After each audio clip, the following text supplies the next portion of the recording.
most new processes, there will be a number of teething challenges, and so we have faced a number which continue to be addressed by the Senate Business Committee to iron them out. One of the major decisions that the committee has made, and therefore necessitates a communication to the Senate, is the requirement to have only 3 cabinet secretaries at any one sitting. This measure will ensure that there is adequate time for the Senate to interrogate the responses from cabinet secretaries.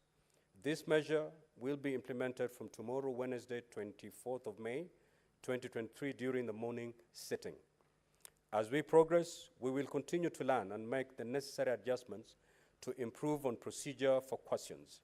I also appeal to honorable senators to continue familiarizing themselves with the framework on questions as well as the attendant guidelines. Honorable senators, during the recess, the Senate leadership held a candid and constructive deliberations on the processing of legislative business in the Senate and resolved to work harmoniously in the discharge of our constitutional mandates. Focus will therefore be given to business scheduled in the order paper, as a number of bills and motions are critical to the operations of county governments. This will sustain a healthy and robust debate and the differing opinions and perspectives that will form amendments to bills and impact on government policy. On the other hand, and in accordance with the communication issued before the Senate proceeded on recess, the Chair will not hesitate to drop any business for which the respective member is not available in the House. These measures are necessary to ensure that the legislative agenda of the Senate remains on track, and I implore you, honorable senators, to work closely with the Senate leadership in delivering on the aspirations of the people of Kenya. Honorable senators, in conclusion, I take this opportunity to impress upon each one of us to rededicate ourselves to the execution of our constitutional mandate in service to our great country. I also wish to state that my office of the Senate leadership, and the Secretariat are always at your disposal to facilitate you to do your work. I wish you fruitful deliberations and wish you, honorable senators, every success during this session. I thank you.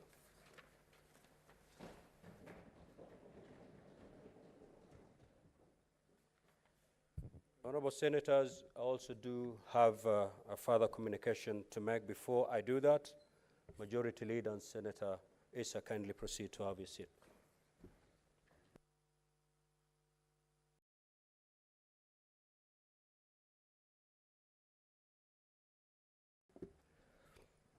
Honorable senators, I would like to acknowledge the presence in the Speaker's Gallery this afternoon of a visiting delegation from the Parliament of Zimbabwe.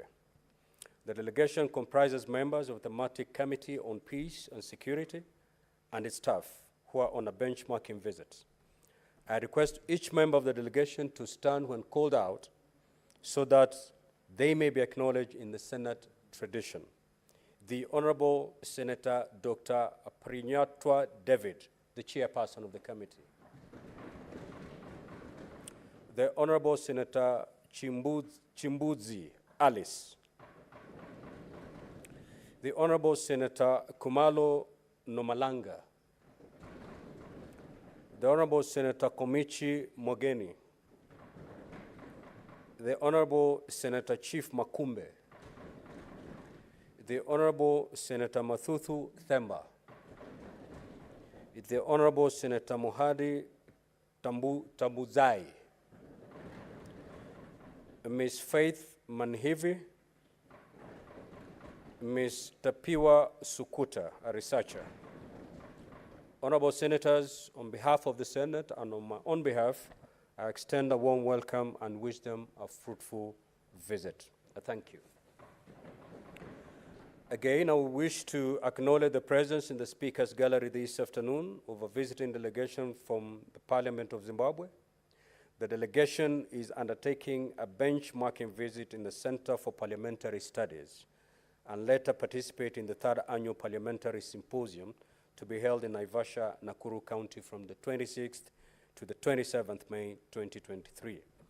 I request each member of the delegation to stand when called out so that they may be acknowledged in the Senate tradition. Mr. Kennedy Mugove Chokuda. The Clerk of Parliament, Mrs. Nomasonto Audrey Sunga. Deputy Clerk, Mr. Stewart Jailos. Director, Human Resources, Mr. Nesbat Samu. Ms. Gladys Pise, Mr. Asha Jenje. Honorable Senators, on behalf of the Senate and on my own behalf, I extend a warm welcome to the delegation and wish them a fruitful visit. I will allow the majority whip on behalf of the government side to make very brief welcoming remarks, and thereafter I will allow the minority leader also to make his very brief welcoming remarks. Proceed in that order. Thank you, Mr. Speaker. Mr. Speaker, is indeed a privilege and makes us very happy that such a high-profile delegation from our sister country, Zimbabwe, has come visiting to this Senate. Mr. Speaker, as the leaders from Zimbabwe might know, we share a lot in common in the sense that we both became republics after fighting it out with the colonists. We remember fondly, Mr. Speaker, what was then called Rhodesia. Today, it has been changed to Zimbabwe. Mr. Speaker, we remember fondly how we used to go to Blantyre. Now that has changed to the African name. Here in Kenya, dear colleagues from the southern part of Africa, we did not adopt that procedure of changing all our names. But maybe if you guys had come before us, we would have learned from you. Congratulations, you are most welcome. Make sure that before you go back to Zimbabwe, you sample some of the special sports in Nairobi, and indeed they are there. And if you have money to spend, you can choose to go far west. There is a city there called Kakamega, the only city in Africa where there is bullfighting. You come and enjoy bullfighting in Kakamega. Thank you very much.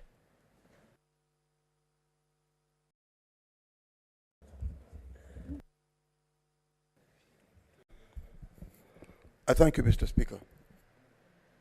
Mr. Speaker, at times as it is at the tradition, allow me to, now that you've given a chance to the bullfighter to represent the majority side, who is the majority whip, allow me to also give a chance to my minority whip, Senator Ledama Olekina, to come forth. I donate my time to Senator Ledama Olekina, my minority whip. Thank you.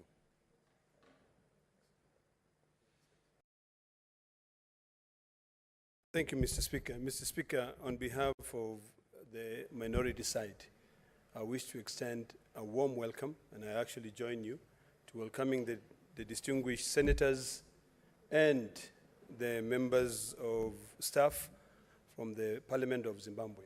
Zimbabwe is a country that most of us have read a lot about. It has taught us a lot in terms of leadership, from the worst to the best, in terms of the changes where each African country is going through. Some of us are very happy to see Zimbabwe during the spring period because of the beautiful flowers all over. There are some beautiful pictures which are taken, and when you are told that's an African country, you see how clean it is, and we like to emulate. We have a lot to share as brothers, and I do hope that one day this African continent will become one country so that we can take pride of all the resources that we have. Some of the big challenges that we're going through as a country, and I'm happy because I'm speaking to leaders like us, is on the issue of the GDP, debt to GDP ratio in each of the African countries. I think it's about time that we all think and look inside our hearts and ask ourselves tough questions. Why is it that every time when we travel and we go to the West, we see countries which are clean, countries which the citizens come together to be able to build that country. But we in Africa, Kenya and Zimbabwe alike, we spend most of our time destroying our country, robbing it, denying citizens who elect us to come here basic services. So as you visit, I want, when you go back to Zimbabwe, to tell your people in Zimbabwe that in Africa, in Kenya today, we're asking very tough questions about the future generations. Are we going to leave this African continent better than we found it? Or are we also going to follow the trajectory of those who came before us and who decided to line their pockets? I welcome you and enjoy your visit in Kenya. Thank you very much. Next order, clerk. Order number 3, messages. Order number 4, petitions.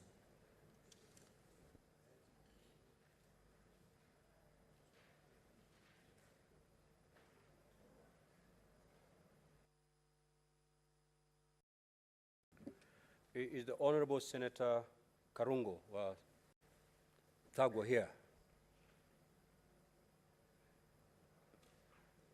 He had a petition to present. That petition is deferred.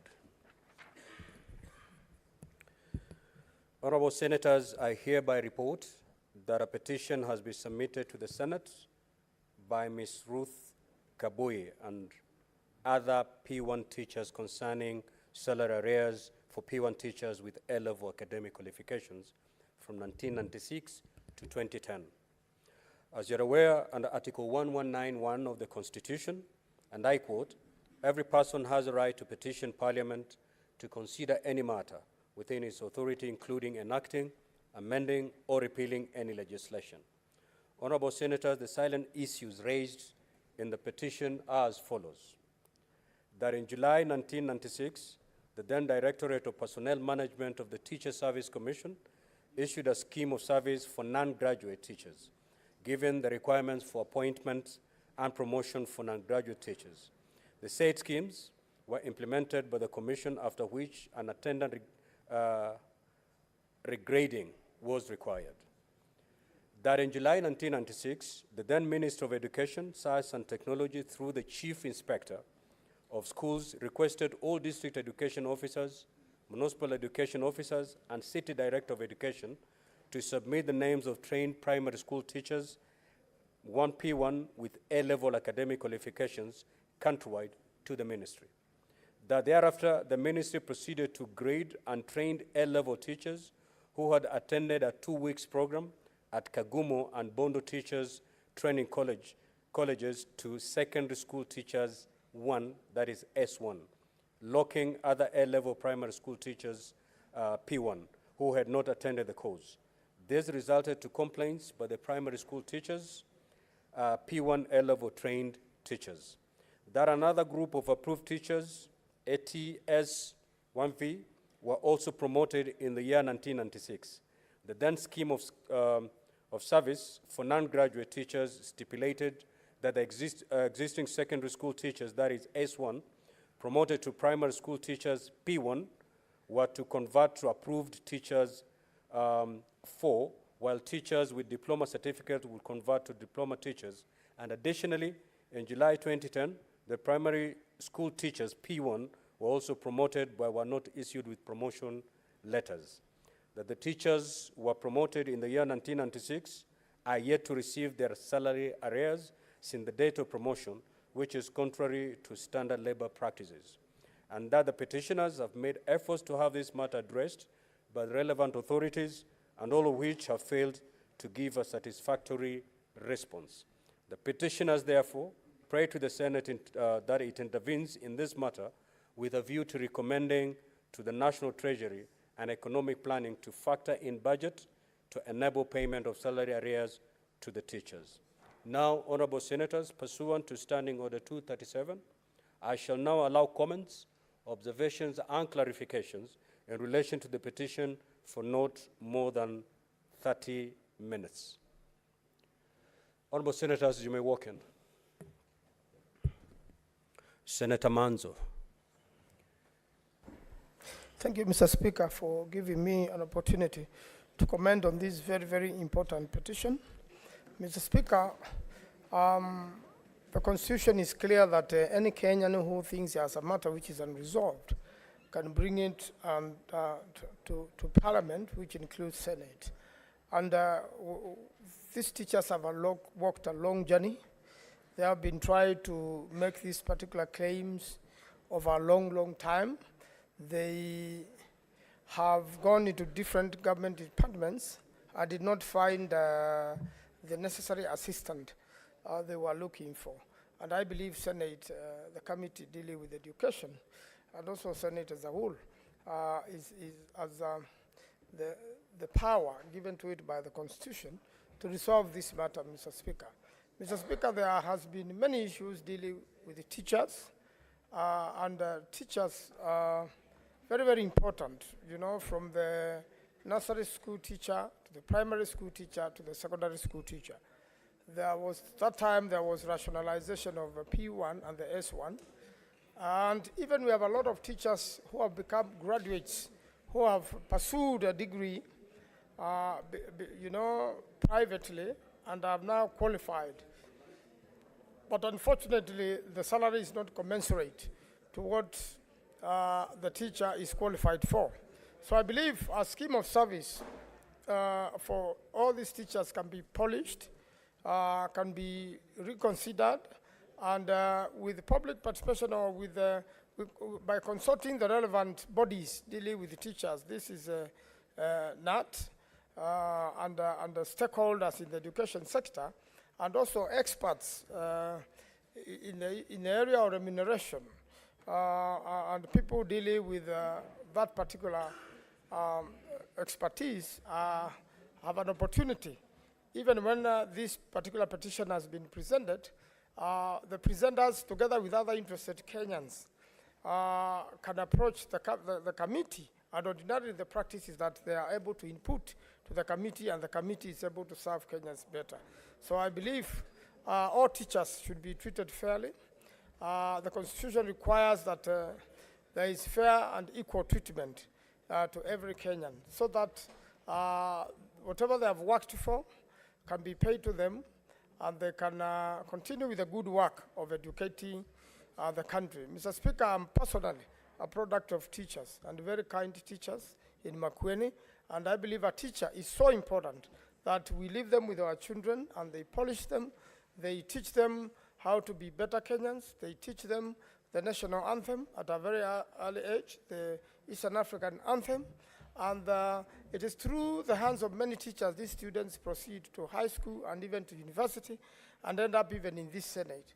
So I really pray and support that these teachers be given what is rightful to them. I thank you, Mr. Speaker. Senator Okanyuri. Thank you, Mr. Speaker.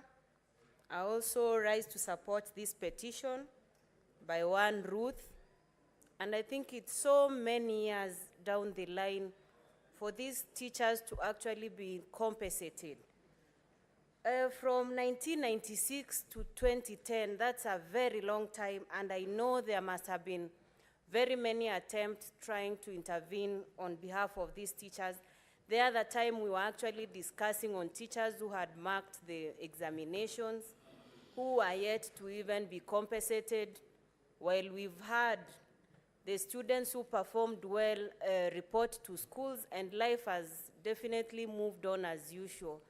So while I share their frustrations, I really feel we need to accord not just teachers, but there are so many other professionals who volunteer their service to this country, and such might actually demoralize other young people who aspire to join these professions. I'm a product of these teachers way from my village in Kenyenya, and it is as a result of the efforts that those teachers put that I can represent other young people who aspire to be leaders of this country in this honorable house. So, Mr. Speaker, I join other senators in supporting this petition, and that it actually deserves the attention it requires. Thank you, Mr. Speaker. Senator Issa Boy.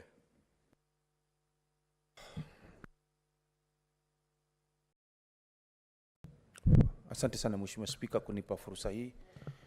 Mheshimiwa Spika, hii petition imekuja wakati mzuri sana kwa sababu kwangu mimi katika kaunti ya Kwale nina kesi nyingi sana za walimu kama hao ambao hawajalipwa pesa zao. Ni jambo la kusikitisha sana, hasa kwa walimu. Walimu wamesomesha wanafunzi wamefaulu, lakini utakuta kwamba walimu mpaka leo wanalia wanataka kulipwa pesa zao. Hata sijui shida Bwana Spika, shida iko wapi? Mimi nina kesi karibu 5 sahihi, karibu 5 za walimu. Wengine karibu wawili wameshafariki. Kuna mwingine juzi alipata ajali. Hata sijui shida iko wapi katika serikali. Kwa nini Mheshimiwa Spika, hii wizara au hii tume ya PSC kwa nini hawalipi wanafunzi hao?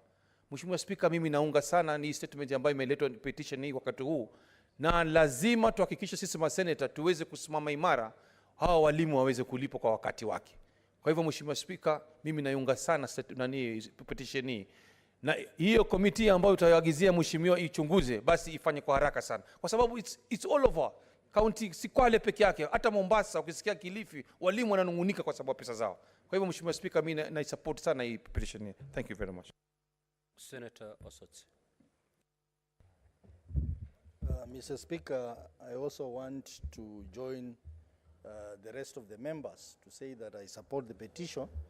Honorable Speakers, teachers go through a lot of problems. Just the other week, we were discussing a matter here involving the non-payment of to the teachers who had marked exams. It's taken too long, and now this issue of P1 teachers, Mr. Speaker, is an issue that is affecting most of our counties. I think TSC should take charge and resolve these issues. Mr. Speaker, I was just discussing with my colleague here, Senator Mtata, on the matter of implementation of the resolutions of this petition. We have had so many issues touching on teachers, which have been processed either in the National Assembly or here.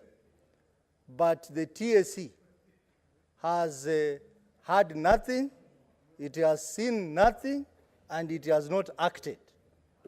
I know in the National Assembly, Mr. Speaker, they passed a motion against the delocalization policy. Mr. Speaker, I can say that up to now, the TSC has not moved in to resolve that problem of delocalization.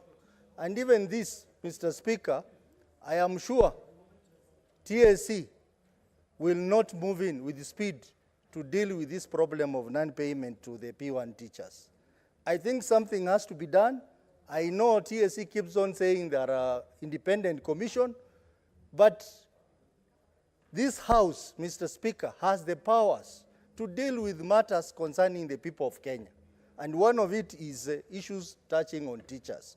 So the TSC CEO, Madam Nancy Macharia, he is so powerful, Mr. Speaker, that you can even go to his office and he decides not to see you.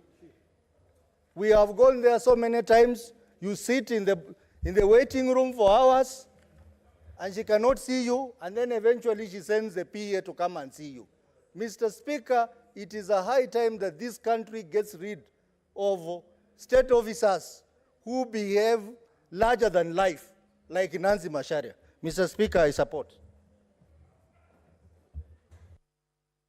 Senator Abbas.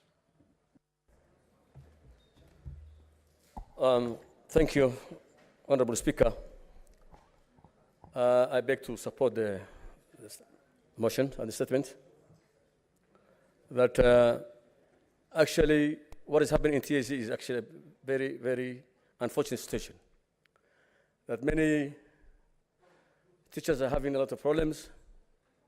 Teachers actually are the people who work in every corner of this country. They work in the worst conditions. They work in the most insecure areas. However, they are not given what they deserve to be given as teachers. Mr. Speaker, TSC has become an entity of its own. TSC actually, the CEO is unapproachable. That if anybody has a problem, even getting hearing is a problem. So I think it's high time that we need to sort these problems. Teachers are actually the backbone of this country. They develop all kind of human resource, and therefore we need to at least give attention to various issues that are affecting even the pension. Actually, are getting problem these days. Their salaries have been delayed. They have been posted haphazardly without any due consideration for teachers. With those few remarks, I beg to support, Mr. Speaker. Senator Mudama Kavindu.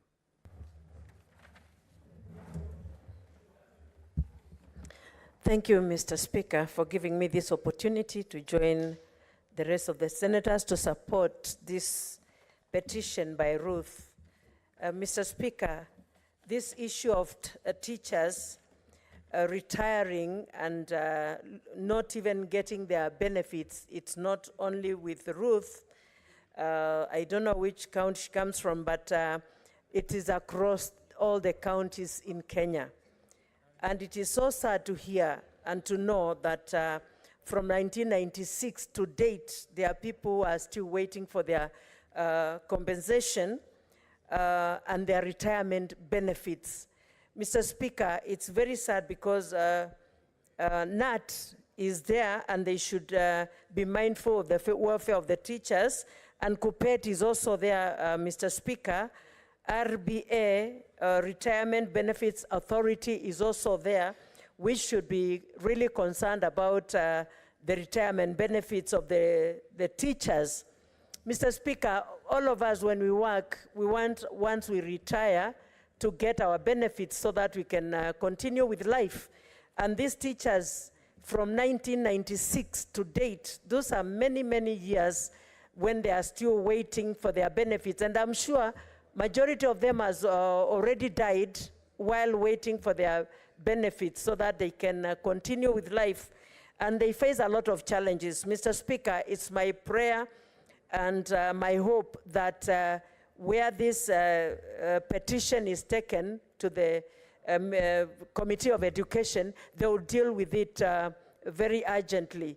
And I'm sure with the leadership of the able chair, Senator Nyutu, will be able to deal with this, and these teachers must be compensated. Thank you, Mr. Speaker. I support. Senator Ledama. Mr. Speaker, I thank you. Mr. Speaker, this is one of those petitions that makes me wonder what it is that we do in this country. You take teachers, you say, let us educate them, let us put them through a training, you increase their salaries. 27 years after, they are still crying that those increments they are yet to receive. What exactly are we doing, Mr. Speaker? Mr. Speaker, this is an issue which, when you read the petition, you wonder whether we represent the people we say we represent. My views are a little bit unorthodox when it comes to issues to do with personal welfare.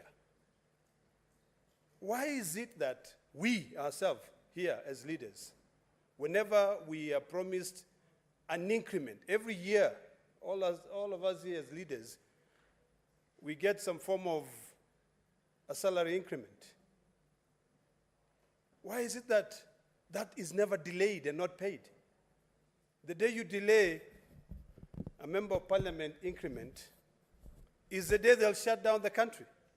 Why can't we treat the teachers, who are the ones who educated us and gave us the wisdom for us to come here and represent them? Mr. Speaker, this does not even ought to become a petition, because one of my biggest pet peeves when it comes to issues of petitions is that, okay, we are here, any member by the Constitution can be able to present a petition to this House, but what happened after that? we interrogate the matter, we call those people, and then after that, we take our findings and we hand over the findings to the petitioner. How is it going to help them? Mr. Speaker, I'd like to beseech you to handle this thing differently, because this is another crisis we have, similar to the one of former councillors who served this country diligently, and while current members of the county assemblies are getting a gratuity or pension, those ones were forgotten. Every so often, we talk about budget. We know the Senate doesn't deal with the issue of budget.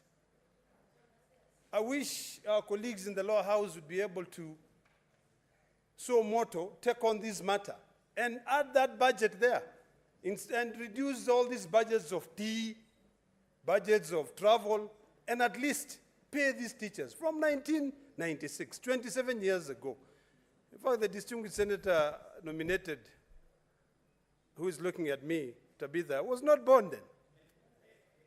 And now, look at her. She's serving this house, representing those teachers. And their salaries, increment, they have not been paid until today. What exactly are we doing here? I want to call upon the commissioners, the TSC commissioners, led by my good friend Nancy. Please, this is about time that you need to now ask yourself what it is that you're doing in that office. And I want to call upon my colleagues in the lower house. We'll be talking about budget. And the only thing which is in our head right now, which is going to divide this country into two, is the issue of the finance bill, which is going to tax those people again. A basic salary of a teacher, Mr. Speaker, is 27,000 shillings to 30,000 shillings. What is 27,000 shillings in this country? That's a teacher who has made even the current occupier of the house in the hill to be there. I think, Mr. Speaker, these are issues which are not only a motive, but they are things which must separate leaders from followers. There are things which must separate us, this house now.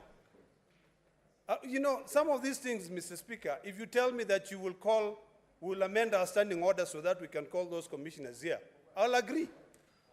I'll agree for them to come here, and by the time they're walking out of this place, we have a resolution.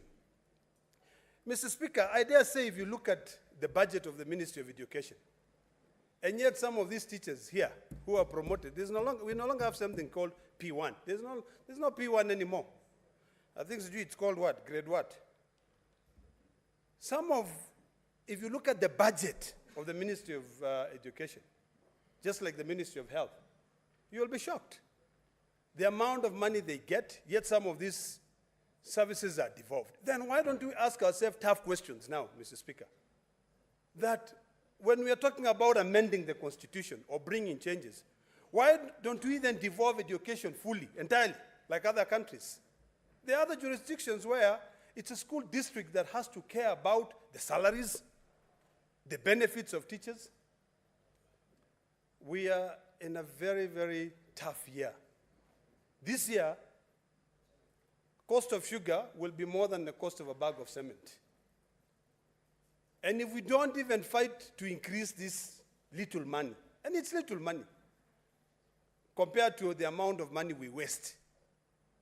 We waste a lot of money. We employ CASs.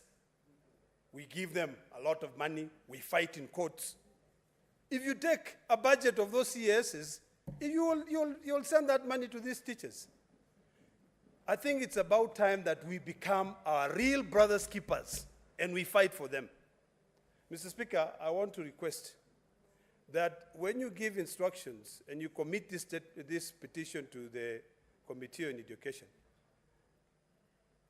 you know, I know the standing order says 60 days, but Mr. Speaker, let them give us a status update on actually what is happening. So that this year, you know, earlier on when we were sitting at the House Business, we were very happy with the work that the distinguished senators, women in this House, members of KEOPA, are doing. You know, those are things that have got results, and we commend them when they do that. You know, they went with the support of your office, Mr. Speaker, the support of the Secretariat. They went to our prisons. They paid fees, you know, penalty, what are they called? Fines. They paid fines for petty offenders. That is commendable. Now, the same spirit, and I want to request the same leaders. Senator Hamida, thank you very much, my dear sister. As a chair, take on this because they are teachers, they are mothers. Most teachers here are mothers. Take on this issue, walk to Nancy's office, and ensure that at least they give them. If there is anything that I'll be happy, increase my tax to pay these teachers, do it. But don't increase my tax to pay some form of housing allowance. If you cannot even pay those teachers, their increment, how are you going to be able to give them this house? Come on. Thank you, Mr. Speaker. Senator Newton. Thank you, Mr. Speaker, for this opportunity to address this matter. I rise to support this petition by Ruth Kafue. Mr. Speaker, I also want to give my assurance that as a Committee of Education, we are committed to the matters that affect teachers and schools in general, Mr. Speaker. And only last week, we were able, Mr. Speaker, to win one battle that we have been fighting for teachers who retired between 1997 and 2003, Mr. Speaker. And in this war, Mr. Speaker, what we came to learn was the problem, was that the benefit scheme for public servants is not contributory, at least up to those, but I think it has started being contributory now. So that now, Mr. Speaker, when it is time to pay teachers or civil servants their salary, their benefits, then money has to be drawn from the consolidated fund. But unlike NSSF, where employees contribute and therefore their money is set aside, Mr. Speaker, that has been the problem. As for these teachers that had A-level qualifications, Mr. Speaker, and for the benefit of those who may not understand, like the one we have been just told by Senator Ledama was born 27 years ago, this was advanced level education, Mr. Speaker. These are teachers, these are people that had taken another examination after a Form 4 examination for the benefit of those that then came just the other day. And this was an extra qualification, Mr. Speaker, so that somebody was still able to train as a P1 teacher after Form 4. But these are teachers, these are people who had chosen to get into another level of education, advanced level, before they trained as teachers. And so that sacrifice that they made, Mr. Speaker, of going to school again for 2 years and then becoming P1s just like those that had trained as P1 teachers after Form 4, this is something that should be respected, Mr. Speaker. And that is why these arrears must be paid the soonest possible. I want to assure this House that my committee is able and willing to prosecute this matter. And although Senator Ledama has left, I had wanted to assure him that the Committee of Education is able to deal with this matter, that we may not have to go to deal with it through the women parliamentarians in this House. So, Mr. Speaker, if anybody was casting aspersions on the ability of the Committee on Education, I want to assure all and sundry that we are capable. And should we need the help of women parliamentarians, Mr. Speaker, we have them. Senator Kavindu is there, Senator Professor Kamar, who is a very experienced educationist, is there. And so, Mr. Speaker, we are equal to the task, and we are going to prosecute this matter. We are going to call or invite those that are responsible, TSC, Treasury, and all that are responsible. So I want to assure Ruth, wherever she is, that this is a matter that when you refer, if and when you refer it to us, Mr. Speaker, we are going to deal with it in the best way we can. Thank you, Mr. Speaker, for that opportunity.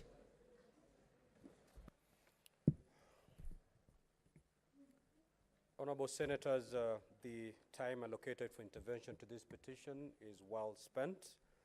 And therefore, pursuant to Standing Order 238-1, the petition should be committed to the relevant standing committee for its consideration. In this case, I direct that the petition be committed to the Standing Committee on Education. And in terms of Standing Order 238-2, the committee is required in not more than 60 calendar days from the time of reading this prayer to respond to the petitioner by way of a report addressed to the petitioner and laid on the table of the Senate. It is so directed.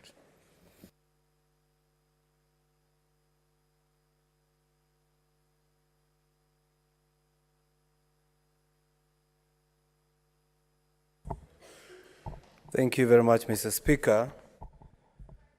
Honorable Speaker, I hereby wish to present this petition, which has been submitted to the Senate by Mr. Francis Wainaina Njogona on behalf of Bogo's Family Welfare Group of Mbare ya Bogo, concerning historical injustices and illegal alienation of LR number 7153/1, 7153/2, 7153/R, also known as LR 12825.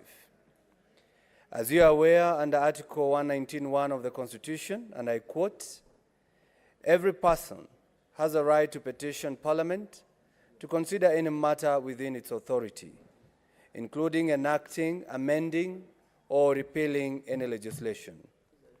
Honorable Speaker, sir, the salient issues raised in these petitions are: A, that Kasarini Estate Company Limited, occupying the land LR number 7153/1, 7153/2, 7153/R, also known as LR 12825, was formed in Britain.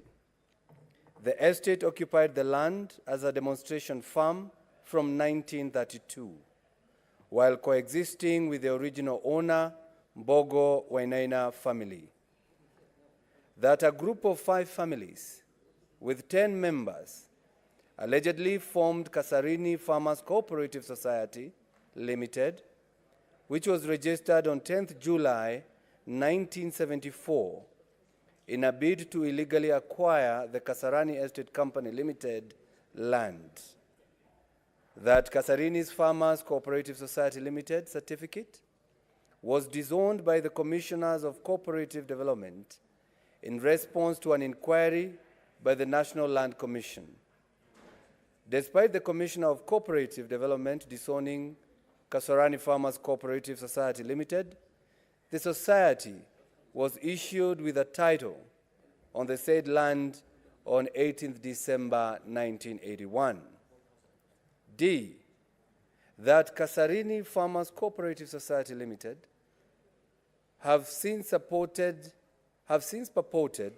to have bought the land from Kasarini Estate Company Limited, disregarding the ownership of the land by Mbogo Wainaina family.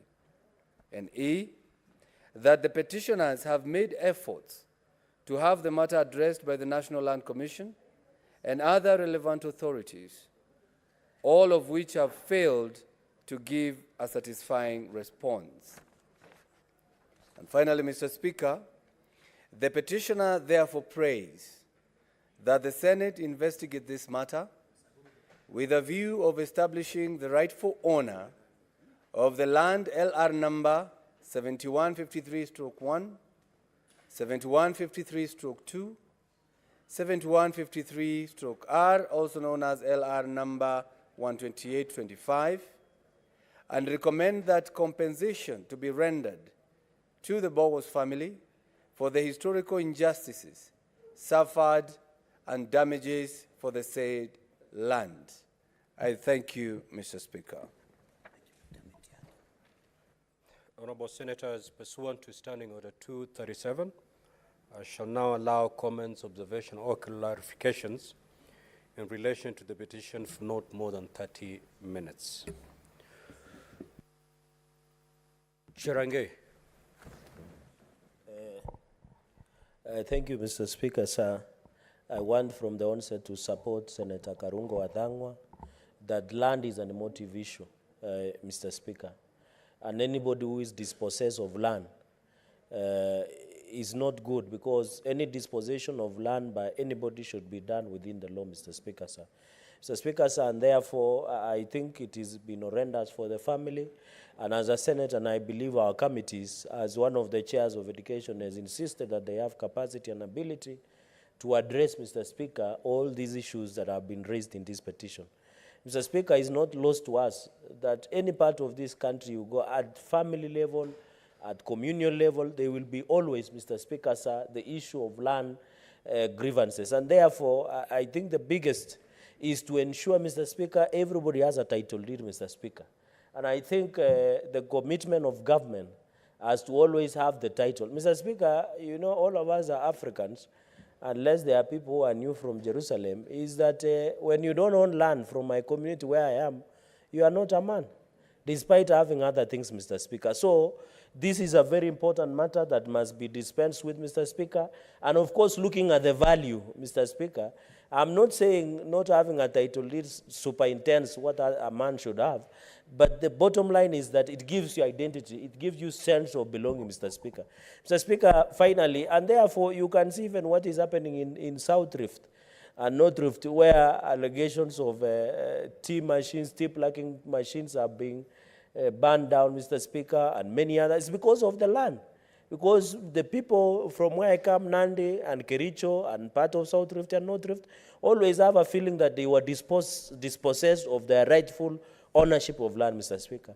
And the youthful leaders like Senator Oburu Odinga, Mr. Speaker, have this institutional memory on the history of land struggle, and it forms at the core, at the basis, Mr. Speaker. And I know where Senator Madzayo, retired judge, and yourself comes from. There is still a big challenge in terms of land ownership, land possession, and many others, Mr. Speaker. And therefore, I think from where I sit, I want to congratulate Senator Karungo Wadhangwa and say this family should be given justice. If it is their right, they have suffered this. And Mr. Speaker, we should celebrate all Kenyans. A few minutes ago, you read about the petition by teachers. Now we have a petition by a member of public. It shows the confidence many Kenyans have for the Senate to address these issues, Mr. Speaker. We have confidence that women from Kewaba, from Senate, can visit a prison, Mr. Speaker, and pay fines and give them food. We also have confidence with the Senate, Mr. Speaker, that we can dispense and address an injustice across anywhere of this country, Mr. Speaker. And therefore, I congratulate Senator Karungo Wadhangwa and support this petition and hope the family will get justice in this matter. I thank you, Mr. Speaker. Senator Lelegwe. Senator Kenywa. Asante Bwana Spika kwa kunipa fursa hii. Kuanzia mwanzo nataka kusema kwamba naunga mkono dua hii ambayo imeletwa na Mheshimiwa Karungo Wadhangwa. Kwa sababu ya familia ya Mbogo Wainaina kwa shamba lao kuchukuliwa, Bwana Spika. Bwana Spika, mambo ya mashamba katika Jamhuri yetu ya Kenya imekuwa ni ndoda sugu. Watu wengi wamekuwa wanagandamizwa na wale ambao wanafikiria wako na nguvu kushinda wengine. Kwa hivyo Bwana Spika, nataka kukubaliana na Mheshimiwa Karungo Wadhangwa ya kwamba familia Mbogo Wainaina imefanya vizuri kuleta taarifa hii. Na wamefanya jambo lingine la muhimu kwa kusema ya kwamba wanapatia jukumu kamati ambayo inahusika, na ni kamati ya mashamba na ya mazingira ambayo iko katika seneti hii. Na wana uhakika na wanaamini ya kwamba itaweza kutenda haki. Ndiposa wanasema, kulingana na taarifa yenyewe Bwana Spika, wanasema ya kwamba itafute ni nani mwenye shamba lile kamili. Hawasemi ni lao, hawasemi ni nani, kwa sababu ni watu ambao ni watu wanapenda ukweli. Na wana imani na kamati ya Senate ya kwamba itafanya haki. Na Bwana Spika, mimi ningependa ya kwamba hii familia ya Mbogo Wainaina itendewe haki. Waweze kupewa fidia kwa yale ambayo wamepitia, kugandamizwa ambao wamepitia, Bwana Spika. Na ni vizuri wakati kamati hiyo inashughulikia jambo hili iangalie, kwa sababu swala hili si hili peke yake katika sehemu hiyo ya Kiambu, Bwana Spika. Ukitembea sehemu nyingi za nchi yetu ya Kenya, kuna shida za mashamba, Bwana Spika, na shida za mashamba, Bwana Spika, inafanya watu mpaka wauane, watoane uhai, Bwana Spika.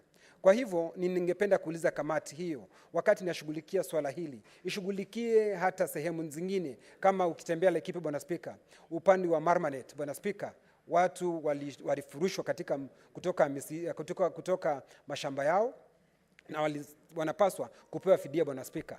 Bwana Spika, ukitembea sehemu za Matanya vile vile kuna lile shida, Bwana Spika. Unapata watu wametolewa katika mashamba yao, wanaishi katika maisha ya uchochole, Bwana Spika.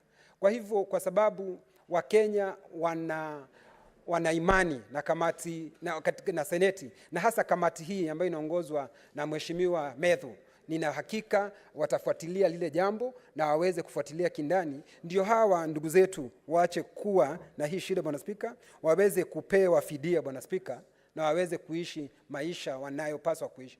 Bwana Spika, ukitembea sehemu zingine hapa Kenya, tuko na mashamba yetu, lakini hatuwezi tukaishi, Bwana Spika, kwa sababu ya kutokuwa na usalama, Bwana Spika.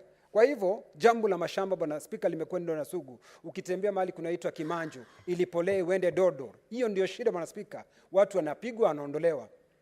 Na jambo kubwa, watu wanapofanya hiyo, Bwana Spika, wanataka kujinyakulia mashamba. Kama vile Mheshimiwa Cherargei alivyosema, Bwana Spika, ati wewe ukiwa Mwafrika huwezi ukaitwa mwanaume kama huna shamba, Bwana Spika. Kwa hivyo unapata wengine wanatumia nguvu walizonazo kuwagandamiza wengine, Bwana Spika. Kwa hivyo kamati ambayo itashughulikia jambo hili, kamati ya mashamba na mazingira, iangalie kwa kindani na walete suluhu la kudumu, Bwana Spika. Nashukuru kwa kunipa muda huu. Honorable Senators, pursuant to Standing Order 237, 238(1), the petition should be committed to the relevant standing committee for its consideration. In this case, I direct that the petition be committed to the Standing Committee on Land, Environment and Natural Resources. And in terms of Standing Order 238(2), the committee is required in not more than 60 calendar days from the time of reading this prayer to respond to the petitioner by way of a report addressed to the petitioner and laid on the table of the Senate. It is so directed. I thank you. Next order, Clerk.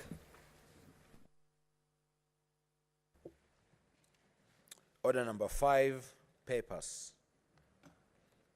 The Majority Leader.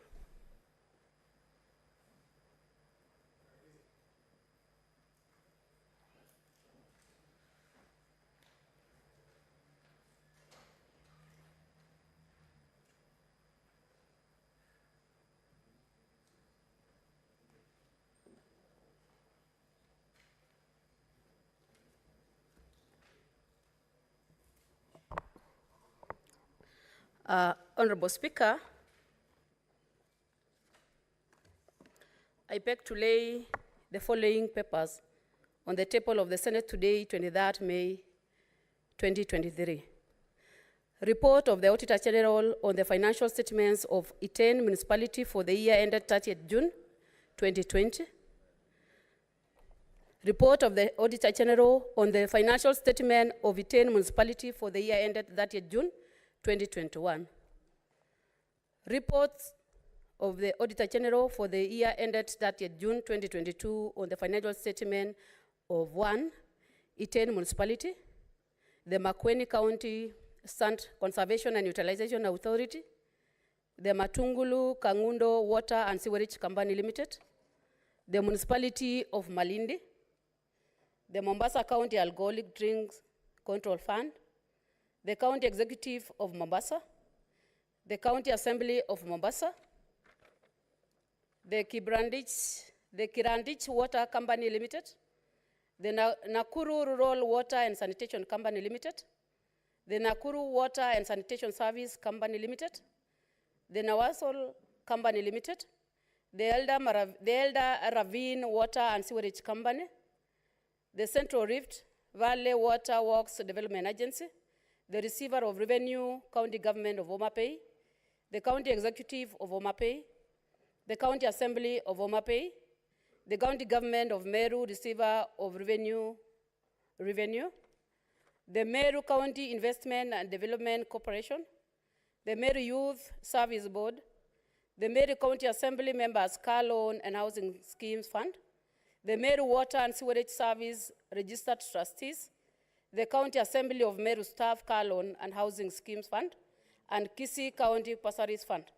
Honorable Speaker, I beg to lay. Next order, clerk.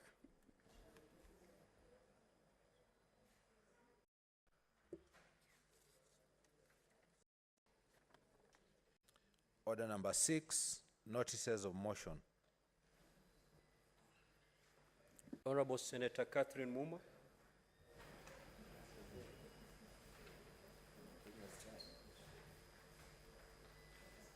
That notice is deferred. Next order, clerk.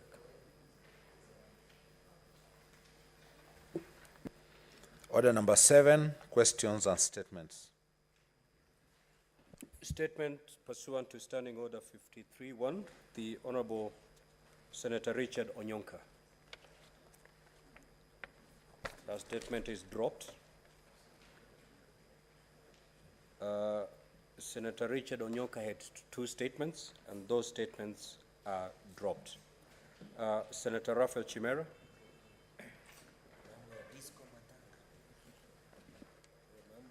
Thank you, Mr. Speaker. I have 2 statements as well. I rise pursuant to Standing Order 53-1 to seek a statement from the Standing Committee on Lands, Environment and Natural Resources regarding compensation of residents displaced for purposes of expansion of Ukunda Airstrip. In the statement, the committee should, number 1, state why the National Land Commission has not compensated residents of Mkwakwani village in Ukunda, Kwale County, whose land was acquired by government for the purposes of expansion of Ukunda Airstrip by the Kenya Airports Authority. And secondly, spell out measures, if any, put in place by the National Land Commission and the Kenya Airports Authority to ensure timely compensation of the residents of Mkwakwani, stating the timelines for compensation. Second statement, Mr. Speaker.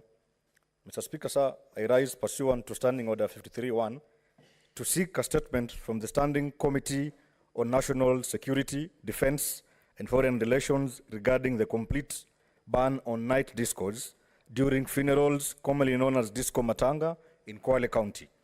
In the statement, the committee should, number 1, state the reasons for the complete ban of Disco Matanga by government in Kwale County without a proper working framework. Number 2, clarify the legal basis for the complete banning of Disco Matanga in Kwale County since January 2022.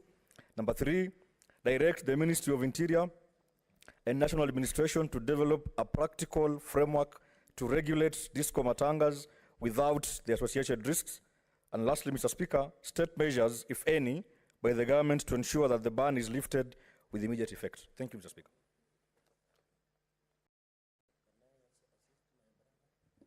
Senator Munyehaji.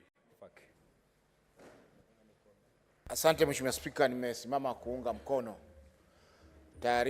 maombi ya taarifa ya Senator Chimera kuhusiana na taarifa ya kwanza, Mheshimiwa Spika, kwamba hili swala la wakazi wa Ukunda ambao ardhi zao zilichukuliwa kwa sababu ya ujenzi wa upanuzi wa uwanja wa ndege wa Ukunda ni swala ambalo limekuwa donda sugu, Mheshimiwa Spika.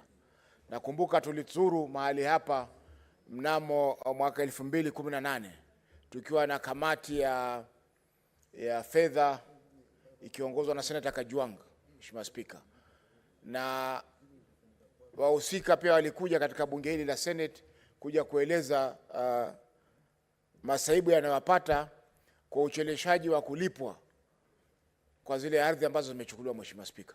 Kwa hivyo ni jambo ambalo, Mheshimiwa Spika, limekuwa donda sugu, na naona juzi kiongozi wa serikali alisema kwamba National Land Commission wasijihusishe na mambo ya kutathmini ardhi ambazo zinachukuliwa kwa miradi ya serikali. Mheshimiwa Spika, swala hilo ni swala la kwamba tunapita mipaka ya sheria, kwa sababu sheria inasema kwamba masuala ya kutathmini, yani evaluation, ni swala ambalo litafanywa na National Land Commission. Kwa hivyo ikiwa sasa rais wa nchi atasema kwamba ameikataza National Land Commission wakati sheria inaruhusu National Land Commission ifanye kazi hiyo, ina maana kwamba anaingilia kazi za tume huru katika nchi yetu ya Kenya. Kwa hiyo Mheshimiwa Spika, nasema kwamba tunaomba National Land Commission iharakishe ulipaji wa watu hawa na sehemu yote nyingine ambao ardhi imechukuliwa na watu hawajalipwa walipwe kwa haraka. Lakini tunapinga vikali kauli ya rais kusema kwamba National Land Commission hawataweza tena kutathmini ardhi ambazo zinachukuliwa kwa miradi ya serikali. Asante Mheshimiwa Spika kwa kunipa fursa hii. Senator Cheptumo. Thank you, Mr. Speaker. I also arise to support the statement by our colleague. Mr. Speaker, the compensation by government has been a big challenge in this country. In this particular case, you talk about compensation of those whose land was taken because of the Ukunda airstrip. But Mr. Speaker, you also are aware that there has been compulsory acquisition of pieces of land by Kenha, by Kera, and other institutions of government to build roads, the express highway, the SGR. And Mr. Speaker, there are very many Kenyans. Today, Mr. Speaker, I'm told when you go to Land Commission, National Land Commission, the unpaid compensation is in billions. Mr. Speaker, Kenyans suffer because this is their resource.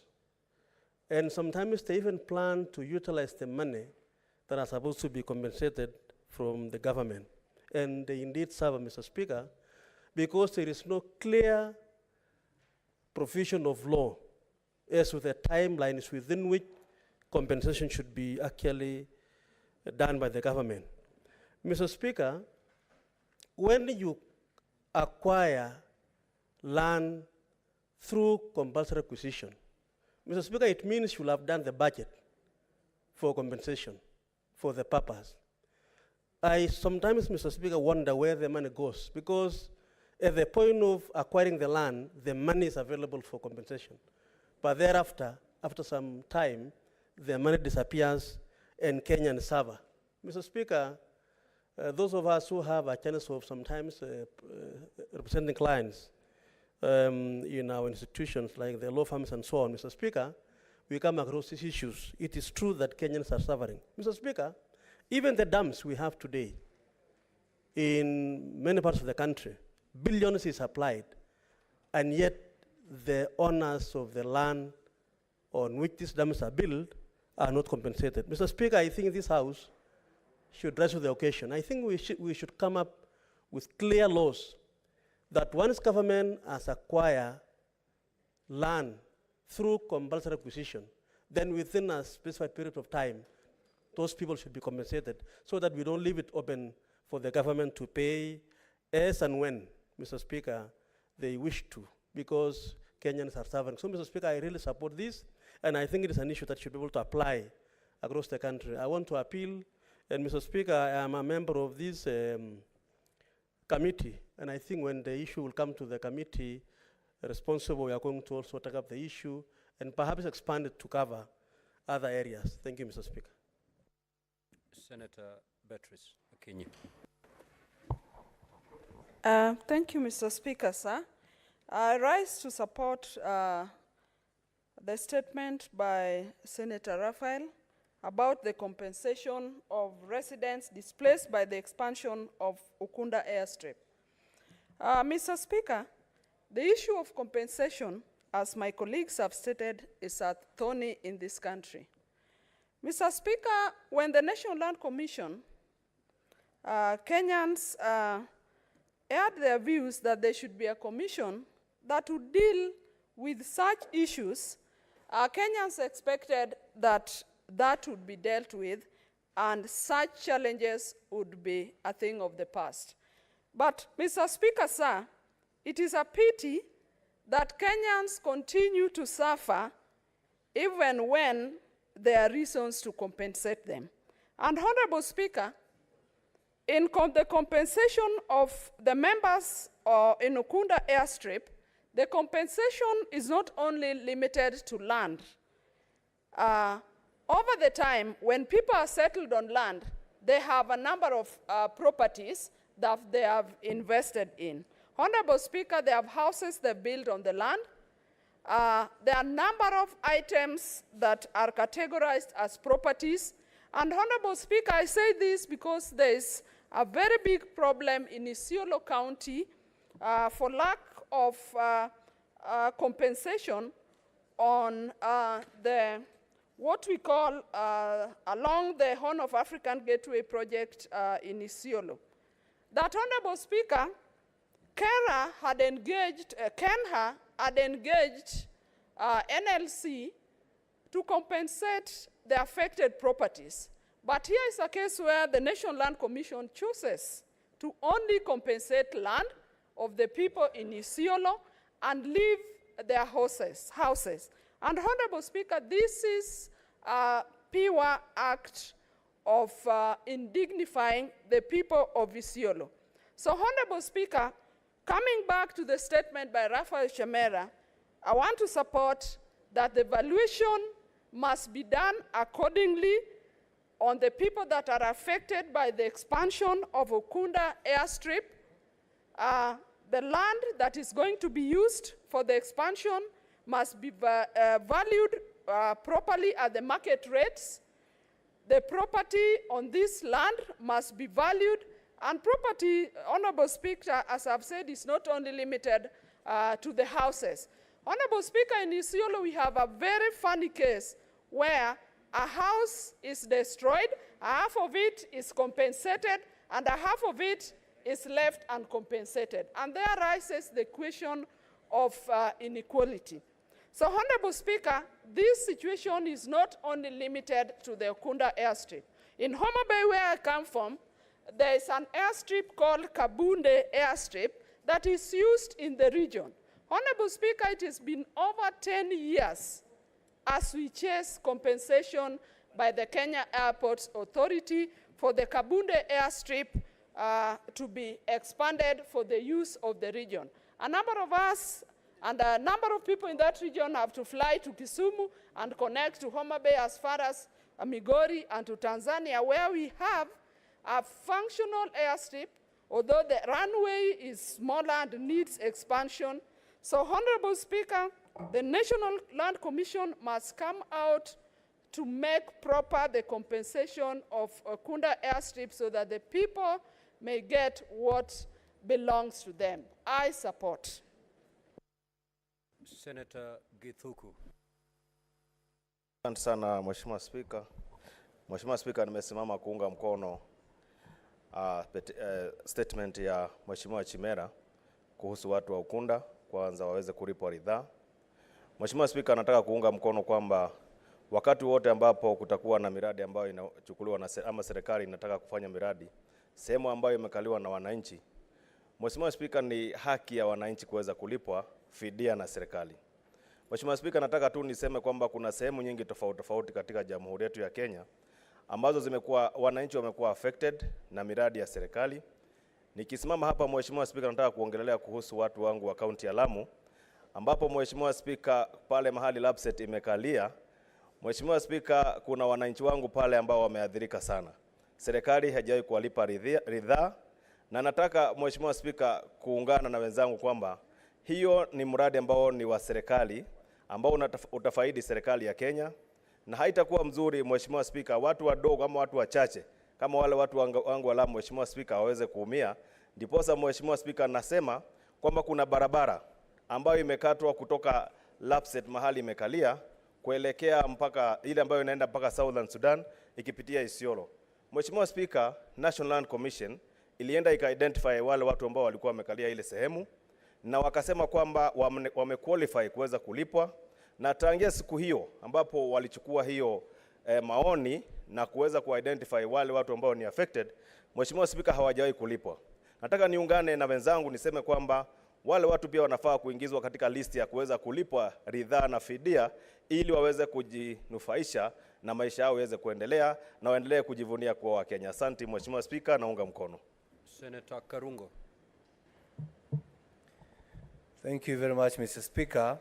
I rise to support the statements, but more so on the issue of the disco matanga, Mr. Speaker. Mr. Speaker, one of the objects of devolution is for counties to manage their own affairs. And that includes their cultures, the way of doing things, religion, and anything that concerns the society, Mr. Speaker.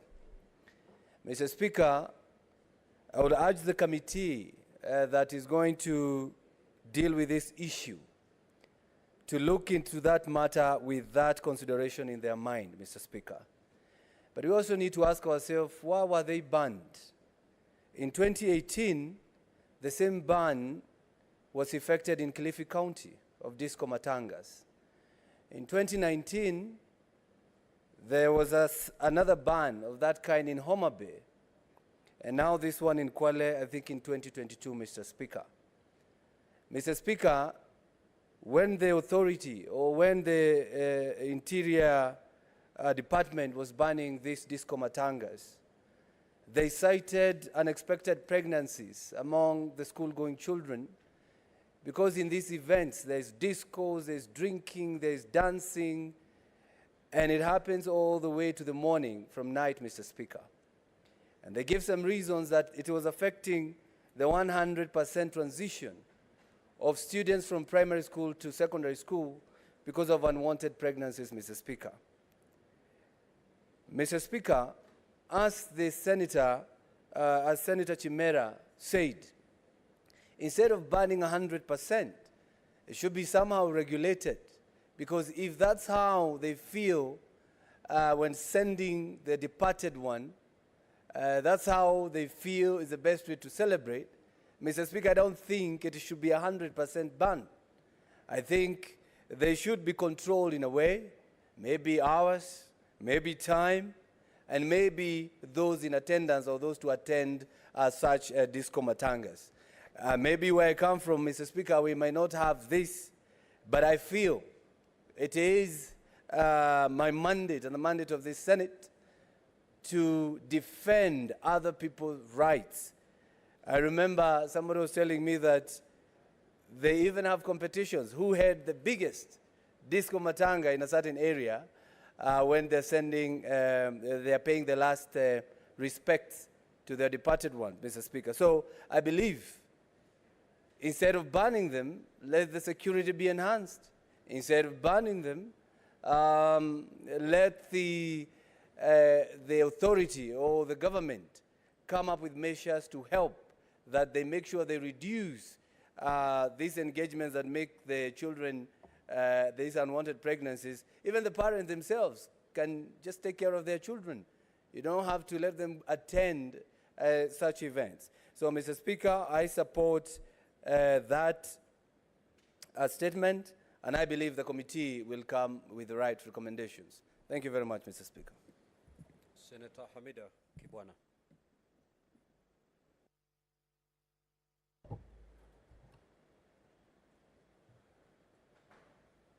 My statement.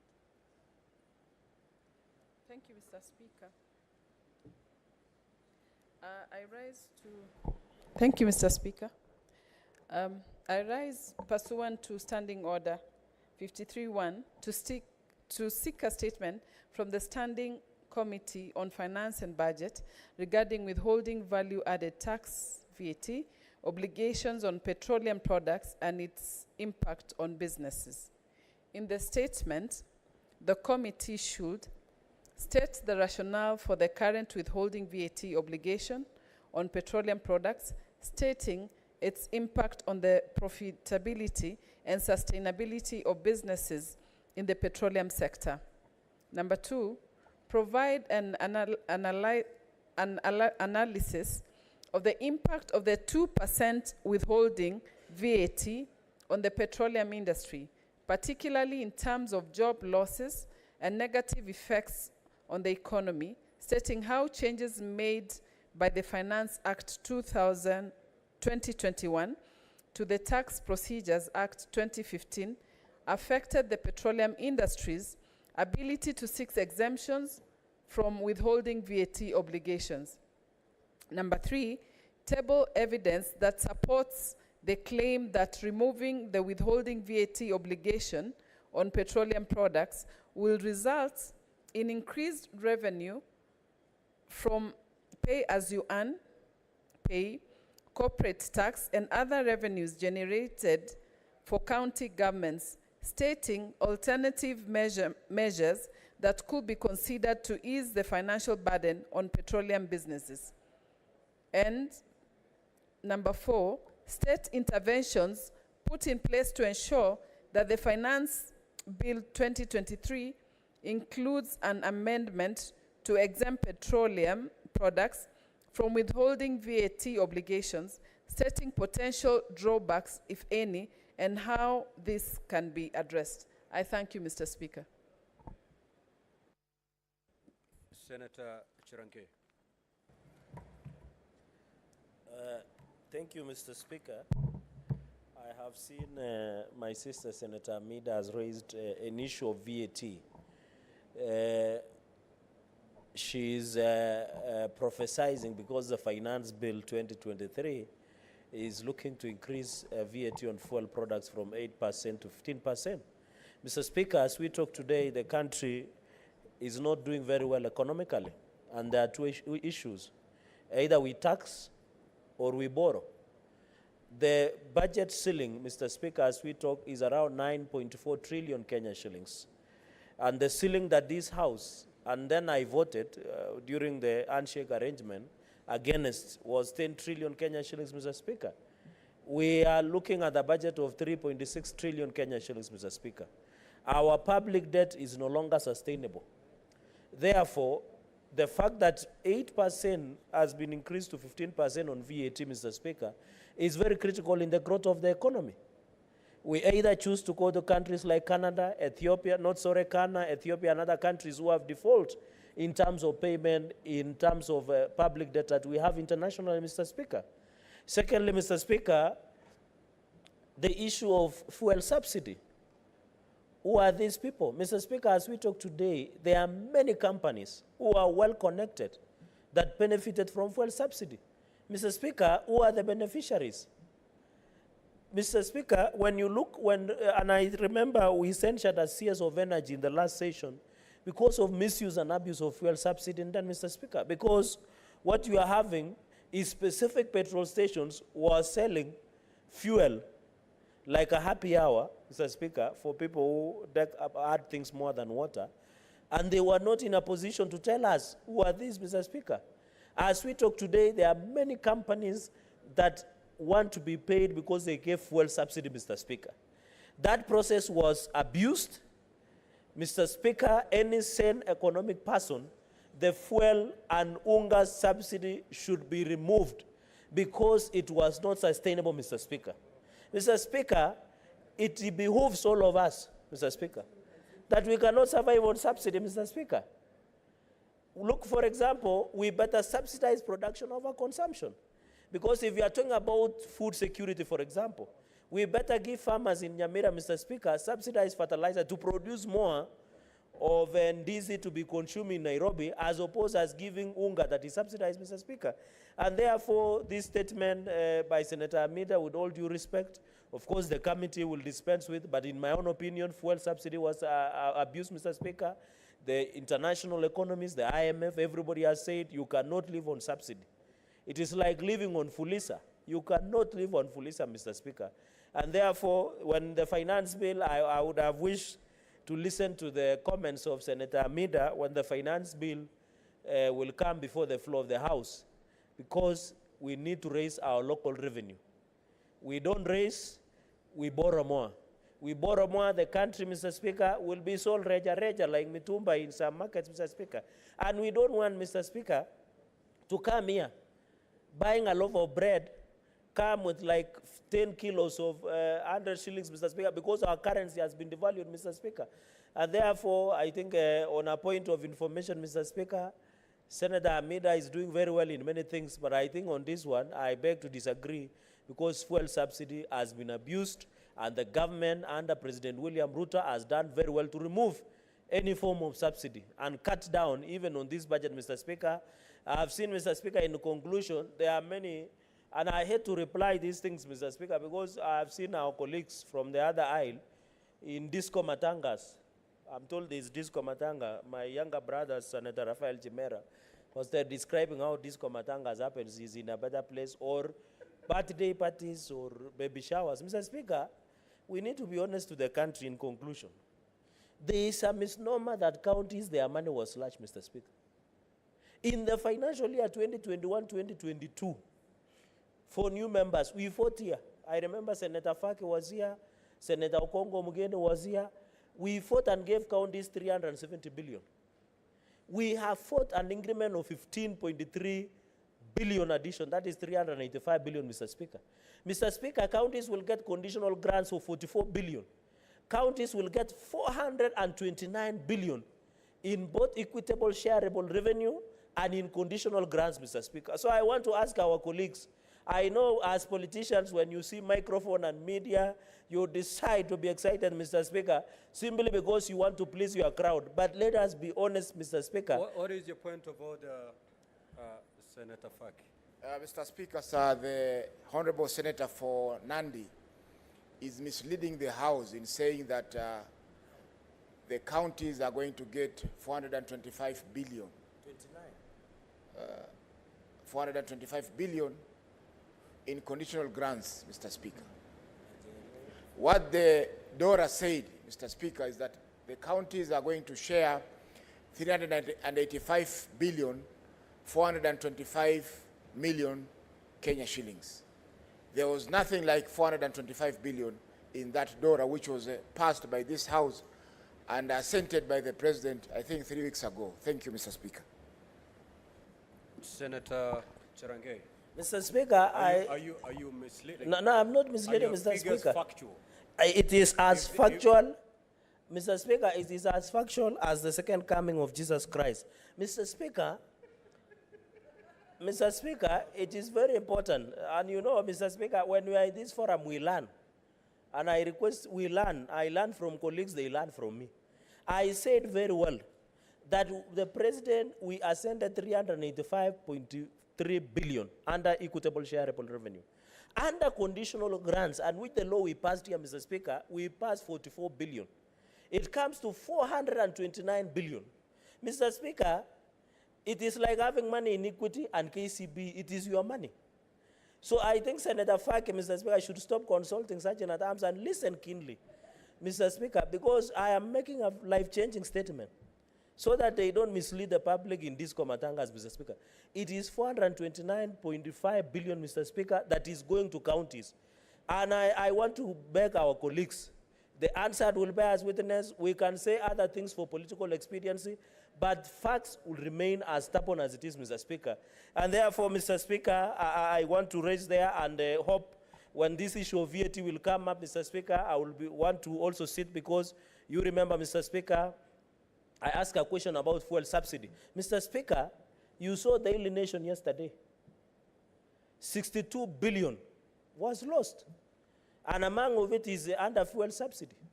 And the person who was making a lot of noise yesterday in Congress Course was the person who presided the loss of 62 billion.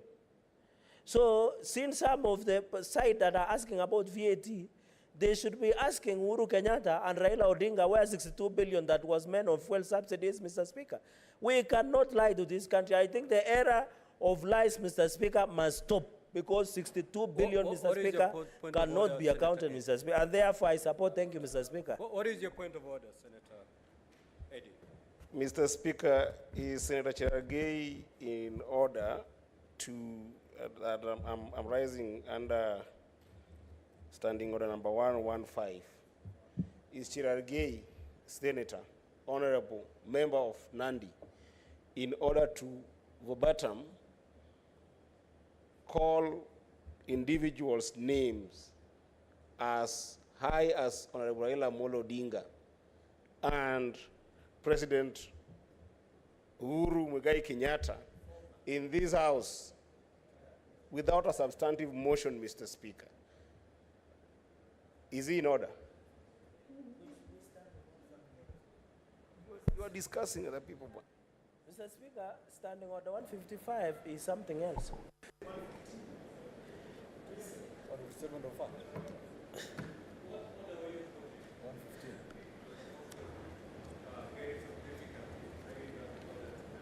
Mr. Speaker, when you see Standing Order 115, it talks about senators' bags.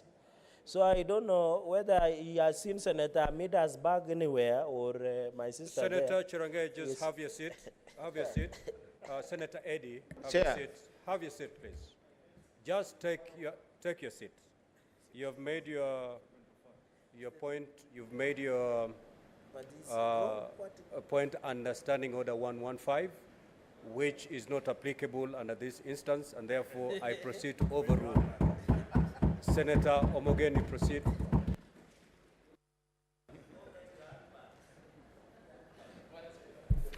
Yes, thank you, Mr. Speaker. I rise to support this statement that was raised by Senator Amida. But, Mr. Speaker, we should also not allow Senator Cheragay to mislead the House. Mr. Speaker, we all know that the money that was voted by this House to go to the counties is 385 billion as a shareable revenue, Mr. Speaker.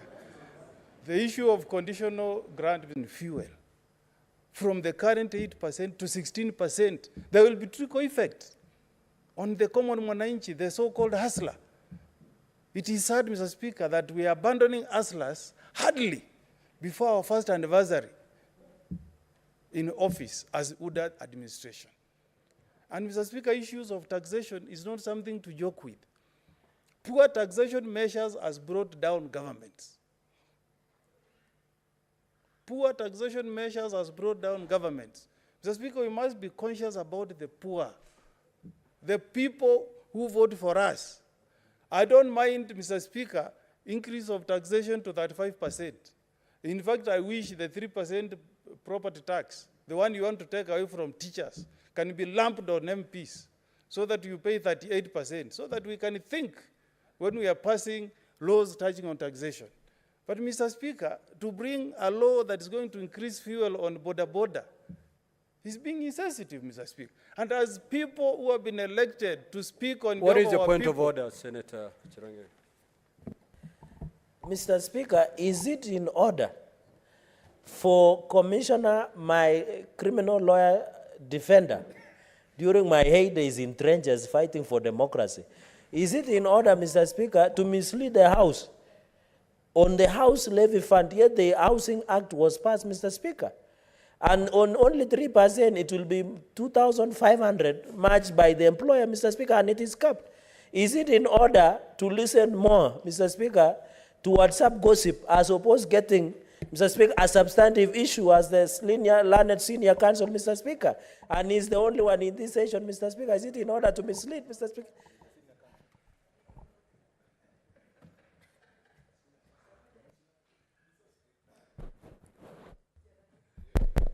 Mr. Speaker, I wish Senator Cheragay can be a good student who listens. And you should be a debater who also reads.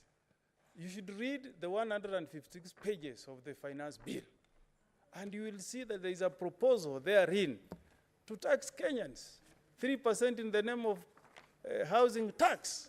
It is there. So it's not a matter of gossip. Tax, Mr. Speaker. And I want to tell Senator Cheragay. What's your point of order, Cheragay?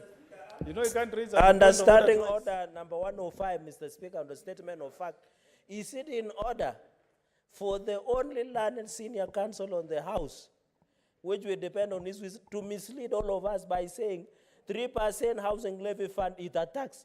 Yet it is not, it is a saving, Mr. Speaker, that is paid, Madam Speaker, sorry, that is paid after 7 years, and he should be able, he has advised me to read finance bill, Mr. Speaker. I have read finance bill. In fact, I should be the one teaching him because, Madam Speaker, sorry, because the 3% we are talking about housing levy fund, Madam Speaker, is a saving. It is not a tax. Is it in order to mislead the House as per Standing Order number 105? Senior Counsel, do you want to respond? Yes, you know, Madam Speaker, lawyers are normally very poor with the figures. whether you call it a levy, whether you call it a taxation, the thing is that you are raiding Kenyans' income and taking away 3%. Whether you call it housing levy, whatever you call it, it is still a taxation measure, Mr. Speaker. And I was in Nandi, Mr. Speaker. I want to tell Senator Cheragei to put his ear on the ground. Madam Listen Speaker, to the Madam teachers Speaker, in Nandi. Senior Counsel. Madam Speaker, sorry. Madam Speaker, I want Senator Cheragei to put his ear on the ground and listen to the people of Nandi. Listen to the teachers of Nandi. Listen to the border in Nandi. Listen to the Asla in Nandi. They will tell you they don't support these taxation measures, Mr. Speaker. Madam Speaker. Order, Senator Cherarkey. He shall be heard in silence. Madam Speaker, these taxation proposals are very unpopular with the Mwananchi. Madam Speaker, in 2009, the Labour government in Australia came up with such very poor taxation measures, and it cost them. And I want to caution the Wood administration. You're going to be very sensitive with the way you deal with the Kenyans, especially, Madam Speaker, Mr. Speaker, sir, the people are in the low card of income, Mr. Speaker. When we pass any taxation, Mr. Speaker, sir, we must be conscious on how this is going to affect the common Mwananchi, Mr. Speaker. So I want to urge the committee to look at this matter carefully, Mr. Speaker. And if this is a matter that affects counties, I don't belong to the school of thought that says that Senate should never look on a finance bill, even when it has laws that concern counties. And in this particular finance bill, Mr. Speaker, there are so many laws that are hidden in there. The Employment Act is there. This thing you are calling housing levy is hidden there. All those are the things that concern counties, Mr. Speaker. And the only way we can reclaim the glory of this House, Mr. Speaker, is to demand, Mr. Speaker, that when we have laws... Senator Mugen, would you wish to be informed? Mr. Speaker, you know, Senator Cheragei has been on his feet twice. So on this particular occasion, I wish to disappoint him. I am not willing to be informed by Senator Cheragei. So, Mr. Speaker, let us as a House reflect on our mandate. And let us also, Mr. Speaker, look at the history of other Senate houses all over the world. You're going to fight for your space, Mr. Speaker. When the Senate of the US was put in place, they never used to consider taxation laws, but they fought and got that space with time. The same with the Senate in Australia. And Mr. Speaker, we are a unique house because we enjoy direct mandate from the people. Senator Cheragei was elected by the people of Nandi, direct, Mr. Speaker. It's not like the House of Lords in UK, where you get an appointment out of recognition of the contribution you have made to your country. As, Mr. Speaker, we have been elected directly by the people. How then, Mr. Speaker, can we be sitting here as a house that prides itself as being the upper house without seizing an opportunity like the one that is before us? And we demand that the finance bill comes before the Senate and we deal with it in a just manner, Mr. Speaker. Because we don't want our people, Mr. Speaker, to be at the mercy of the other house, Mr. Speaker. This is the upper house. We are few. We can debate on issues in a bipartisan manner and make a vote in a manner that does not subject our people to untold suffering. So, Mr. Speaker, I support this statement, and I hope the committee that will be tasked with this work will do justice to it, and we should get this report before the finance bill is debated by the other house. I support, Mr. Speaker. Next order, clerk. Before we move to the next order, clerk, we had deferred order 6. We will take that before we proceed to order 8. So kindly call order 6, please, on the order paper. Order number 6, notices of motion. Senator Catherine Mumu.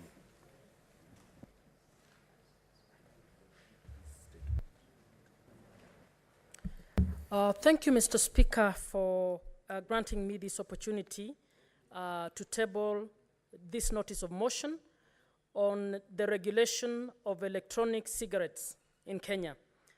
The motion is that aware that Section 68(1)(b) of the Health Act 2017 provides for interventions by the national government to reduce the use of tobacco and other addictive substances and to counter exposure of children and others to tobacco smoke, and Section 32 of the Tobacco Control Act 2007 provides for the right of every person to a smoke-free environment, including the protection from exposure to secondhand smoke, concerned that while the Tobacco Control Act defines key terms and covers topics including but not limited to restrictions on public smoking, tobacco advertising, promotion and sponsorship and packaging and labeling of tobacco products, Section 2 of this Act does not contemplate non-tobacco products and therefore lacks restrictions on the use, advertising, promotion, and sponsorship or packaging and labeling of synthetic nicotine in the form of e-cigarettes, resulting in the increase in popularity and consumption of e-cigarettes among youth, including minor children.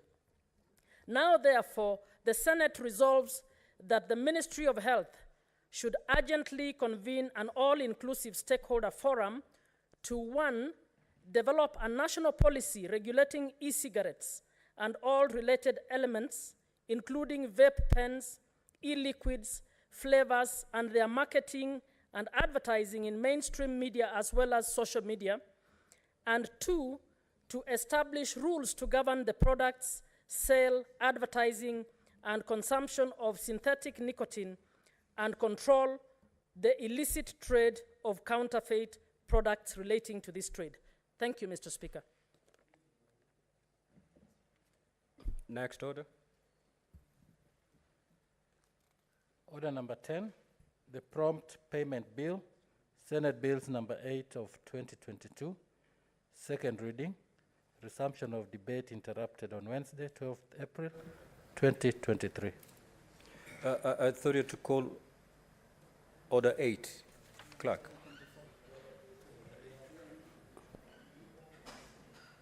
So that I know that the committee had requested for deferral, but for the purpose of the record, I thought you'll call out, we defer it, and then we proceed in that manner. Order number 8, the county allocation of revenue bill, Senate Bills number 16 of 2023, second reading.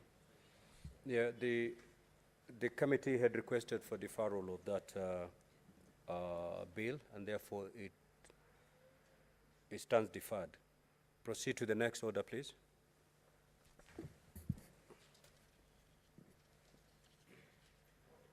Order number 9, Committee of the Whole on the Equalization Fund Appropriation Bill, Senate Bills number 3 of 2023. Again, the committee had requested that this particular order be deferred to tomorrow. So it is so deferred. Next order. Order number 10, the prompt payment bill, Senate Bills number 8 of 2022, second reading, resumption of debate interrupted on Wednesday, 12th April, 2023. The Honorable Chirange.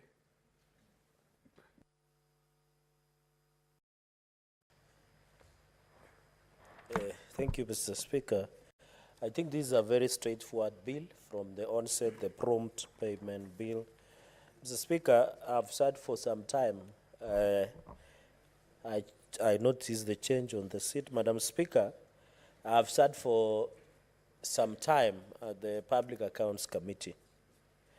And in fact, the National Treasury even went ahead on even invoking Article 225, Madam Speaker, because of a lot of pending bill. If my memory serves me right, Madam Speaker, there are almost over 120 billion Kenyan shillings in terms of pending bill in counties. I think national government, one entity, I think roads has close to 1 trillion in terms of pending bills in roads only ministry, Madam Speaker. This issue of pending bill is hitting our people, Madam Speaker. Our contractors in our villages, our counties, be it the ones who did ECD, the ones who have done polytechnics, the ones who have done anything with county, Madam Speaker, in terms of service and goods, Madam Speaker, are suffering. Some of them have been auctioned, Madam Speaker. These contractors in the village, Madam Speaker, are treating ailments that came because of not being paid, Madam Speaker. Some of them are treating pressure, diabetic, Madam Speaker. You saw even a video doing rounds in social media, Madam Speaker, where an old man had removed his clothes in protest because he has not been paid, Madam Speaker. Devolution has brought misery. I'm sorry to say this, Madam Speaker, and pain, and anguish, and gnashing of teeth, Madam Speaker, by many Kenyans who are contractors in our counties.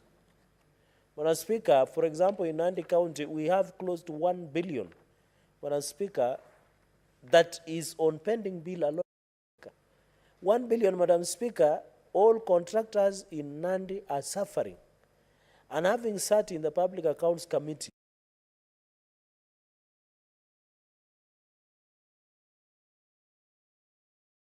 Madam Speaker. And most of Madam Speaker, the sad reality is these are young people, Madam Speaker.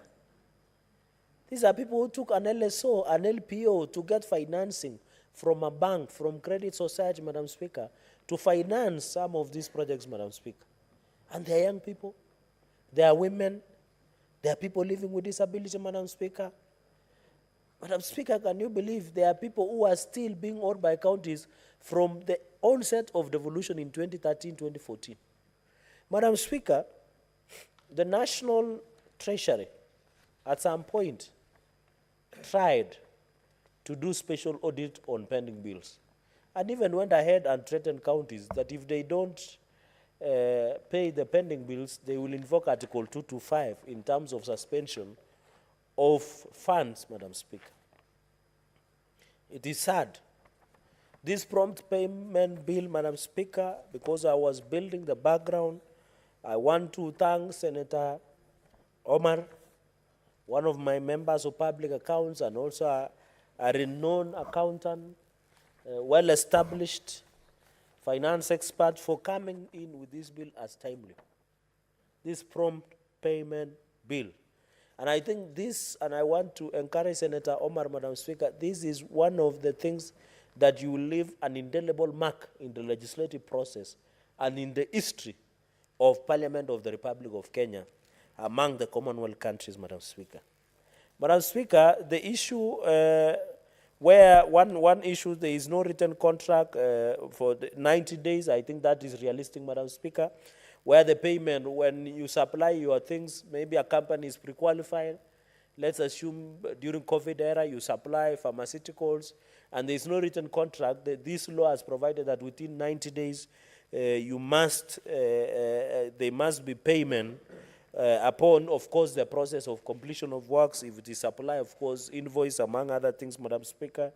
And of course, in line with Public Procurement and Disposal Act, the Procurement and Asset Disposal Act, of course, among other procurement, Madam Speaker. Madam Speaker, there is this public procurement, and I think this one, PPOA, something that looks into dispute when there is the issue. We have a lot of complaints, Madam Speaker, where award of tender is involved in a lot of recurs. And therefore, they must follow the law in terms of procurement process. Madam Speaker, we have argued this, that why would counties and national government, for example, procure without having the money? Where is the procurement plan? Madam Speaker, in what we call IFIMIS, Information, Financial and Management Information System, I think we need to amend the PMF Act, Madam Speaker, and look at the regulations. Because why would I give you supply to supply water to this chamber if I don't have the cash? Why don't we wire it in such a way, and there was a proposal by government then, that you must display the people you have awarded contracts, Madam Speaker. Why don't we tell counties and come up with a law both nationally and at county level, you cannot spend what you do not have. I think, Madam Speaker, you are a senior learned colleague in this profession, and you are aware that you cannot sell what you do not have. For example, there is a principle, Madam Speaker, and therefore we must bite the bullet and agree that in your procurement plan, in the FMEs, you can only spend when you have money. So if there is a disbursement, I'm aware counties, Madam Speaker, are being owed almost 90 billion in terms of disbursement, and I've seen the equalization fund disbursement, I don't know, county allocation disbursement, Madam Speaker. There is an aspect where 90 billion. For example, when counties receive 90 billion, I don't find it a problem, Madam Speaker. Then they can now implement their procurement plan. Because one of the shocking things is, one of the audit queries is late exchequer releases. Because now the problem, we are heading to the financial year, Madam Speaker, this financial year. The Treasury opens FMEs up to midnight. I don't know why. I've never understood why Treasury behaves like night runners. My neighbors, the night runner is not a bad thing, but I don't know why they operate like night runners in terms of opening and I can see Senator from Homa Bay smiling excitedly when I mentioned the night runners. Or young people call it usiku sako, Madam Speaker. People who have become more active at night. So I don't know why the FMEs is open up to the last day. Then you expect counties to spend, and that is how corruption is. Madam Speaker, you remember the former ambassador said that corruption is budgeted in Kenya. And at that time, he put a figure of 700 billion, Madam Speaker. So we must look. Madam Speaker, when you come to Treasury, there is no money. There is service. There is a pending bill. Where is this money? You go to a county, you get statutory deduction, but no remission. Where is the money? It is corruption, Madam Speaker. And I want at this point to thank our leader, the national leader, His Excellency Dr. William Ruto, Madam Speaker, because he has decided to fight corruption heads-on. For example, the cleanup that happened in Kemsa, and I know when cleanup is happening in Kemsa, Madam Speaker, it will assist in ensuring that we get timely disbursement of drugs to our, Madam Speaker. We need cleanup. And therefore, I want to commend the President and ask governors, Madam Speaker, and I would have expected also Senator Ochieng, Senator Eddie Kisheru, to have commended and lauded the President for the efforts of fighting corruption. Because at the end of the day, Madam Speaker, we need to be honest and truthful men. When something good is done, you say it. When something not properly said, you do oversight and you question, Madam Speaker. So these, of course, the goods, private entities, and I think it cuts across both counties and what have you. And then, Madam Speaker, procurator shall pay to supply for delivery of goods, works on the due date. And I think, Madam Speaker, that will assist because we are looking about 120 billion. Of course, the supplier is put in position by the supplier, Madam Speaker, because I'm running through to allow colleagues also, Madam Speaker. I think on the issue of interest, I don't know, Madam Speaker, in 2013, 2014, somebody who constructed a cattle dip in Nandi at BQ was 500,000. I don't know whether it makes economic sense to pay that person in 2023 500,000 shillings only. We must make it painful so that people who make decision of procuring don't do it haphazardly for convenience or getting kickbacks.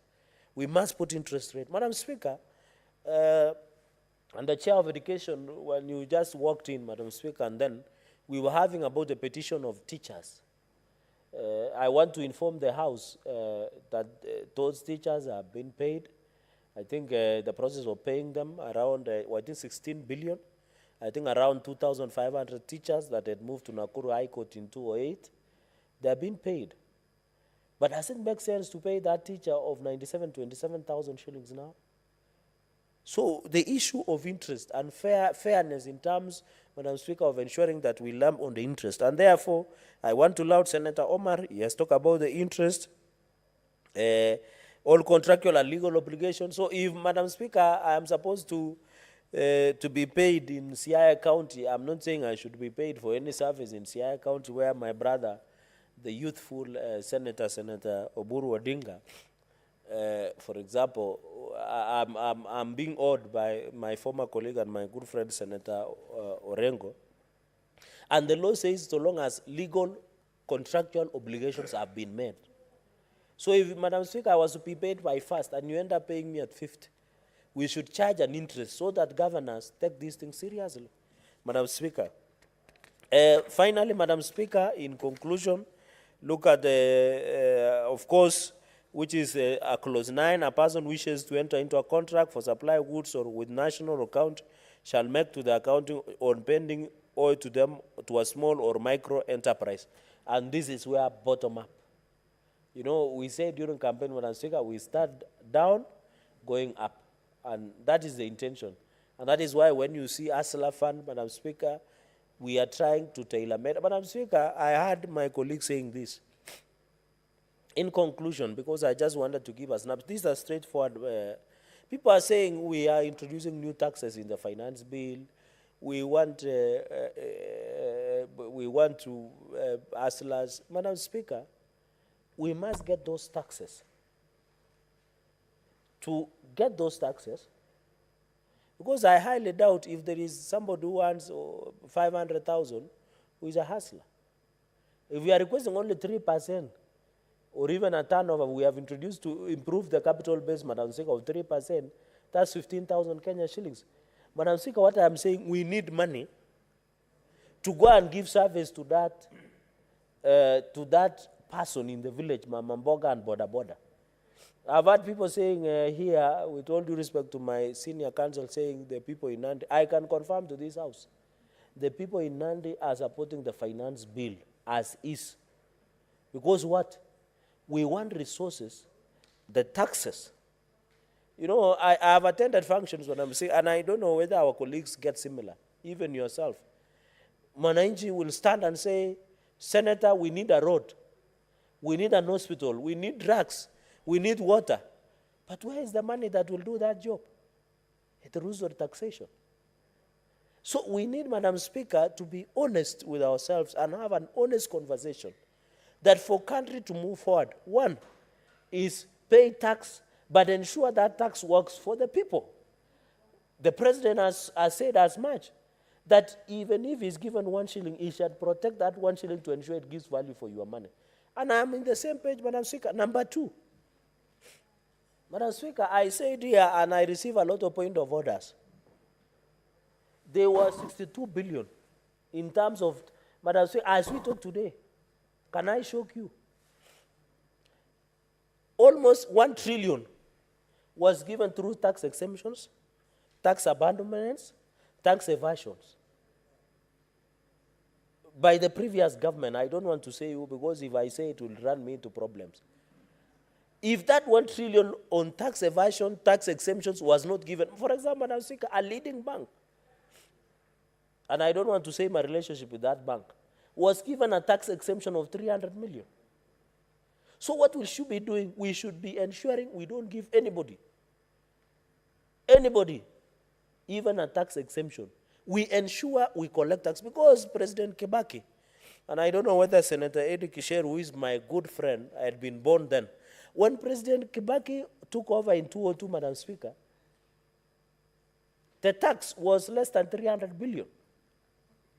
By the time he left office 10 years, because of just saying, kulipa ushuru ni kujitegemea, kulipa ushuru ni he raised up to almost 1 trillion plus.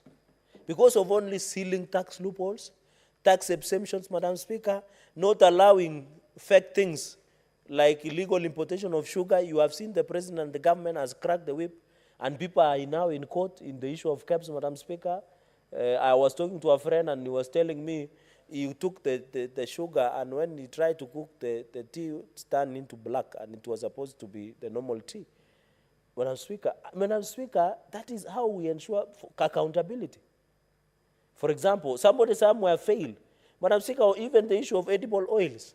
You remember towards the end of last year or mid last year, there was allegations that edible oils had been produced that was not meeting consumption standards. Could it be the reason we have increased cases of cancer, lifestyle diseases? But the bottom line I'm making and submissions I'm making, even as we do this, we must tell these contractors, be paid on time, but pay tax. Senators pay tax. Madam Speaker, as a senator, I don't have a problem of paying 2,500 men for the house levy fund, because it's a savings, not a tax. After 7 years, I can still get my money and do whatever I want, or give it to my daughter or son to continue proceeding, Madam Speaker. Because that is the honorable thing to do. Because, Madam Speaker, they say there are two things in life that you are sure, either death or payment of tax, Madam Speaker. And therefore, I want to appeal that when this is paid, in terms of taxation, we are pushing for this bill to be passed, Madam Speaker, as is. Let these people who are going to be beneficiaries to pay the tax, Madam Speaker, and ensure we keep our economy running. Madam Speaker, with those very, very remarks, allow me to still continue. Madam Speaker, and I heard today women being lauded, and I watched from my bedroom when you were donating under Kewapa, you went to Langata prisons. This one has shown the women senators not only deal with humanitarian issues, they deal with serious legislative matters only also. So that should be put on record, Madam Speaker, so that somebody who was listening to Senate thought women in these women senators are only dealing with only giving things to Langata and what have you, Madam Speaker, and paying fines. This one has proven that women can be the trailblazers, and I continue to be the biggest gender to ensure even gender parity, Madam Speaker. I'm looking forward where we'll have Senate is 50-50% representation in the House, both in the National Assembly and the Senate. And I want to ask women senators, I don't have a problem if you tag along me next time and make sure I stand in between all of you so that I feel the warmth and also the comfort and be part of the process of doing good for this community. Thank you, Senator Omar. We wish you well, and I hope this bill comes to fruition. Thank you so much. Thank you, Senator Cherarke. We can promise you to join us. I don't know about the warmth. Senator Chimero.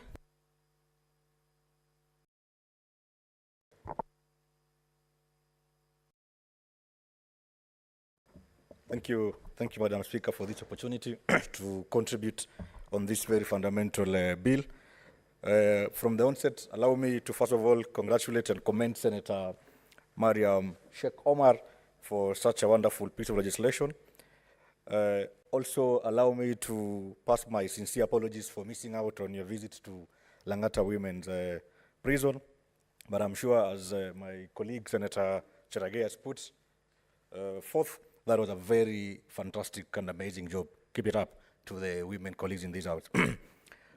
Madam Speaker, from the onset, before devolution came into place, it was difficult for any ordinary Kenyan to actually get a national government tender. But shockingly enough, payment was guaranteed, Madam Speaker. Madam Speaker, when we got the new constitution, 2010, and we started rolling out devolution, Madam Speaker, it became very easy for a young man and woman from Kenya to get a tender and actually do that particular tender. But it became very, very difficult for that young man and woman to be paid. Madam Speaker, governors have gone rogue. They've gone so rogue to an extent that they cherry-pick whom they want to pay. It is a situation whereby we have a case of governors playing politics with these tenders. A young man gets a tender, he approaches a lending institution, a microfinance, be it an individual in the name of Senator Eddie, perhaps, since he has money from the server story, and he's unable to get payment in good time. He has loans to service. Fortunately or unfortunately, this young man gets auctioned. We have lost people. People have lost their lives because of going through depression and stress out of chasing for payments. Madam Speaker, the same issue of a delay in payments has been promoting corruption in county governments, Madam Speaker. Madam Speaker, you cannot be paid without having to part with some small money so that your payment is guaranteed. I want to really thank Senator Mariam for this particular bill, because now we have been able to cure that mischief. For the first time, I want to really appeal to our governors and all those counties and COG that now you have no reason to delay payment for our entrepreneurs, Madam Speaker. Madam Speaker, revolution came to spur development. Revolution came to create millionaires out of very many hustlers out there. And these hustlers depend on county government work. It was very difficult back in the day to get government contracts, to get a government service, because you had to know someone. All the money was centralized in Nairobi. But now, it's a very sad situation where you have all the money in Migori, Kwale County, Omabay County, and yet you can't secure payment unless you know someone. I also want to really thank my colleague, Senator Mariam, for introducing very punitive measures. More specifically, I think this should be Section 9, Section 10, whereby in case of a delay in that payment, that particular officer then is liable on conviction to a fine not exceeding 5 million shillings or imprisonment of a term not exceeding 5 years, Madam Speaker. Madam Speaker, this is a very, very good starting point. For the first time, we'll have our procuring officers in county governments being told to stick to the law. They must ensure that our people who have been validly been contracted, who have offered services, get value for their money, Madam Speaker. I don't want to say much. Much has been said by my colleague, Senator Cheragei, but I just want to underscore the importance of this bill, Madam Speaker, that for the first time, we are cushioning Kenyans from unnecessary delays, from unnecessary political gimmicks, such that when you didn't support this particular governor in office, you can't get your payment until you play and dance to their political rhythm, Madam Speaker. Madam Speaker, allow me in a very special way to recognize a few counties that have been very outstanding in processing their payments, Madam Speaker. Madam Speaker, the county government of Kwale, it is a public knowledge. It's in the public domain that contractors in Kwale are paid in very good time. There are no issues with payments. And I want to believe those guys in Kwale County, led by our able Governor Fatuma Achani, perhaps so beyond, or rather so ahead of this bill. Now they have a legal framework to even do better. Because now if we were paying our suppliers on time and there was no legal framework around it, and now the bill has come before this house, then I can imagine what more can we do as a county government in Kwale. With those many remarks, Madam Speaker, I really commend Senator Mariam, and I wish to support this particular bill, and I hope and pray that it comes to fruition. Thank you, Madam Speaker. Senator Ogola.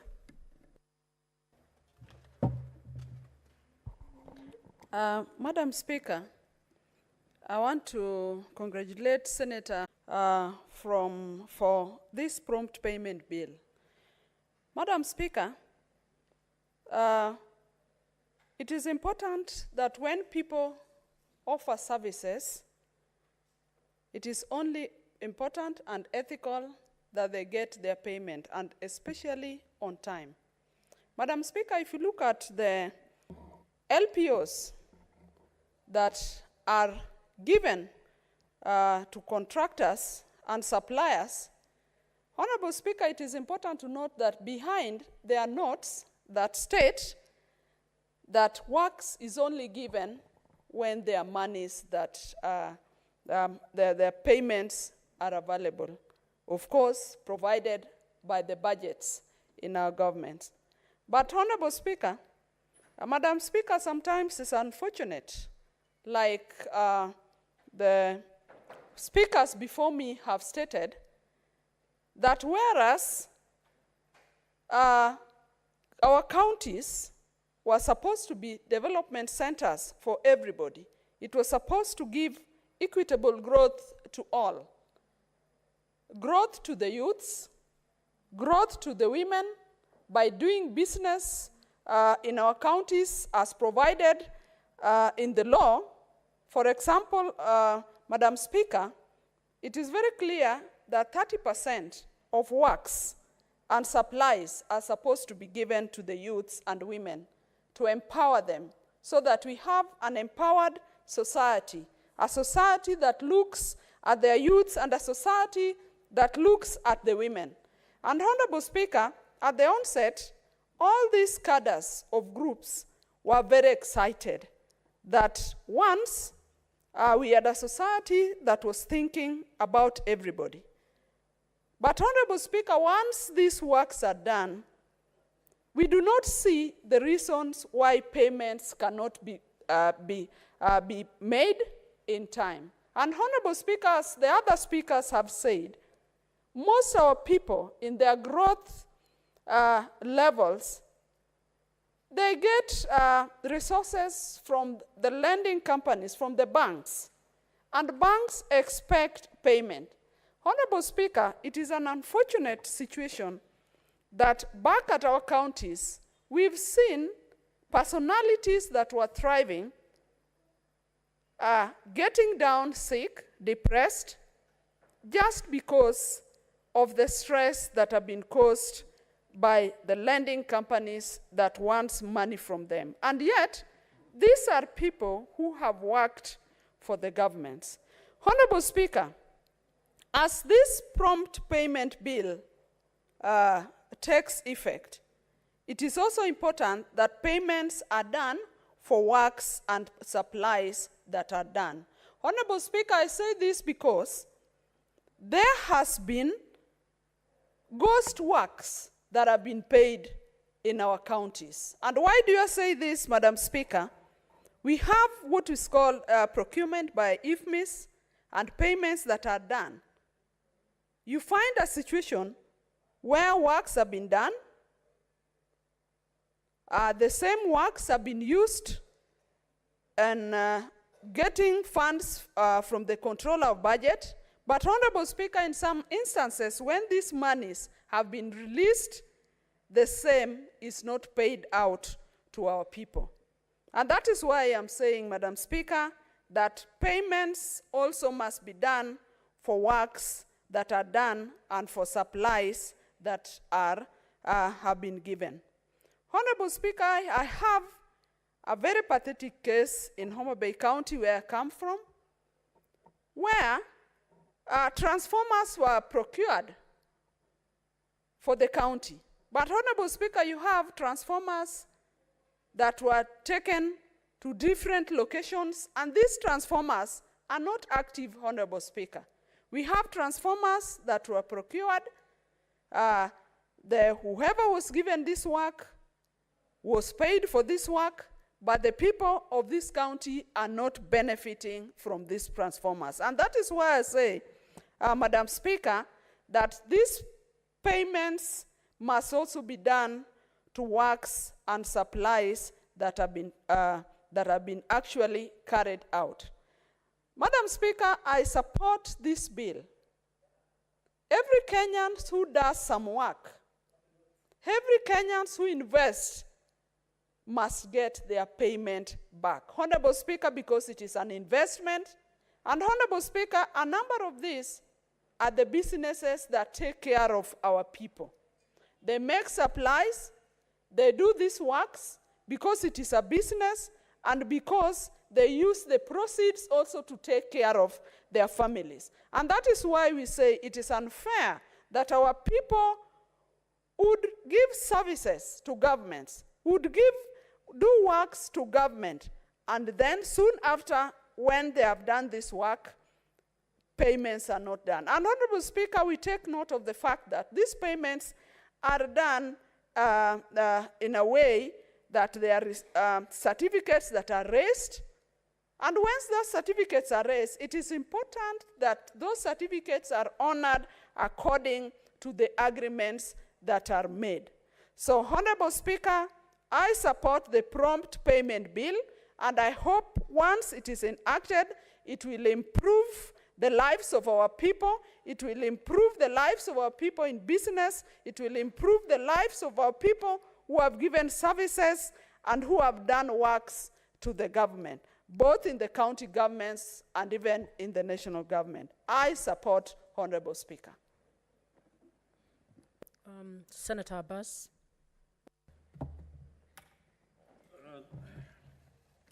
Thank you, Madam Speaker. Madam Speaker, I think this bill is actually a very important bill today. I know it was there in 12th Parliament, but it did not succeed. As you're aware, Madam Speaker, many Kenyans today have lost their money in investing with the government. There are many people who went to contract with the government as suppliers, contractors, and they have not received their money for the last 10 years or so. When devolution started, many Kenyans have had hopes in doing business with the government because the money has been devolved. The money was available at the grassroots level, but unfortunately, what happened is actually unforgivable. Many people who did their contractual work with the counties, they don't get their paid. Many of them have lost. Their businesses actually have been closed. Today, we have many people who have not even taken their school, children to school. They have dropped out due to lack of money. Some of them were millionaires, actually. People who have about 50 million, 100 million today are rendered to be pauper. They are very poor people now. And even the children are not able to go to good schools. And this is a very unfortunate thing. And then, the thing is, the money is committed, agreement is signed, contractual work is done, everything is signed, but no payment is done. That same money is not that money that somebody should have been waiting, because the money has already been appropriated. That if it's going to be a construction of a hospital, a laboratory, whatever, it's already there in the budget. If it's going to be a roads construction, the money is already there in the budget. But the most unfortunate thing is that same money does not find its way to the people who did their money, the work. The money is diverted or misappropriated. And the most unfortunate thing is that same money, the people who appropriate this money are not being prosecuted. They are not taken, they don't take for liability for the work. The Auditor General goes there, writes a report, the matter goes to ESC, anti-corruption guys go there, they confirm. Some of them are just taken to the police or reported, nothing goes on. You can see high-powered people have caused this country a lot of suffering, and many countries have actually, they have done a deal with contracts. They have been taken to courts. They have been released without any judgment, without anything. They went free, and they went free with their money. Nobody pays back the money. And then this country actually today, as you're aware, billions and billions is actually outstanding and unpaid bills for those people. Like my county now, Wajir has a pending bill of 5.5 billion shillings. And the funny thing is, the money has already been budgeted for, and the money was there in the budget. So where did the money go? It has been diverted. It has been utilized for other purposes. It has been pocketed. But up to today, we don't have one single person who has been taken to court. Madam Speaker, I think this bill now, and I want to thank Madam Senator Mariam for bringing this timely bill. It gives us at least on a way to develop regulations. It gives us it makes an offense for anybody who makes a contractual work in the national government, in the county, that they must account for whatever they have signed for. I think that will now be able to save Kenyans. But however, we must be able to at least save the many Kenyans who are today suffering. And today, some of them have even died. Some of them have went to depression. Others have gone crazy because of frustrations. Because somebody loses billions and millions. And they have invested with the government. The same government is not able to pay the money. And the money is already in the budget. It has been appropriated. But I don't know how they change it again. So these are criminal cases. So I think it's a high time that things must be taken serious. And this will help, the bill will help. The bill will save many Kenyans from the suffering they have undergone for the last 10 years. Madam Speaker, I think we need to be serious. If you do business with government, the government must pay the money in time. Because I think this country can only develop if we invest that money in the country. I know some of this money is taken out of the country. People invest in other places. Money is stolen and taken to other things like Dubai and all those places. So it's a very unfortunate situation. And with those few remarks, I beg to support the bill. Senator Siengo. Asante sana, Bi Speaker, kwa kunipa fursa hii ya kuchangia mswada ambao umeletwa na Senator Mariam, ambaye namshukuru sana kwa kuona mbali na hakika kushughulikia swala ambalo linajenga serikali za ugatuzi hata na serikali kuu. Maana Bi Speaker, hakika tukiangalia madhara ambayo inatokana na kucheleweshwa kwa malipo kwa wale wanaofanya kazi, wafanyabiashara wadogo wadogo, wale wamekomaa, hakika kuna shida kubwa sana.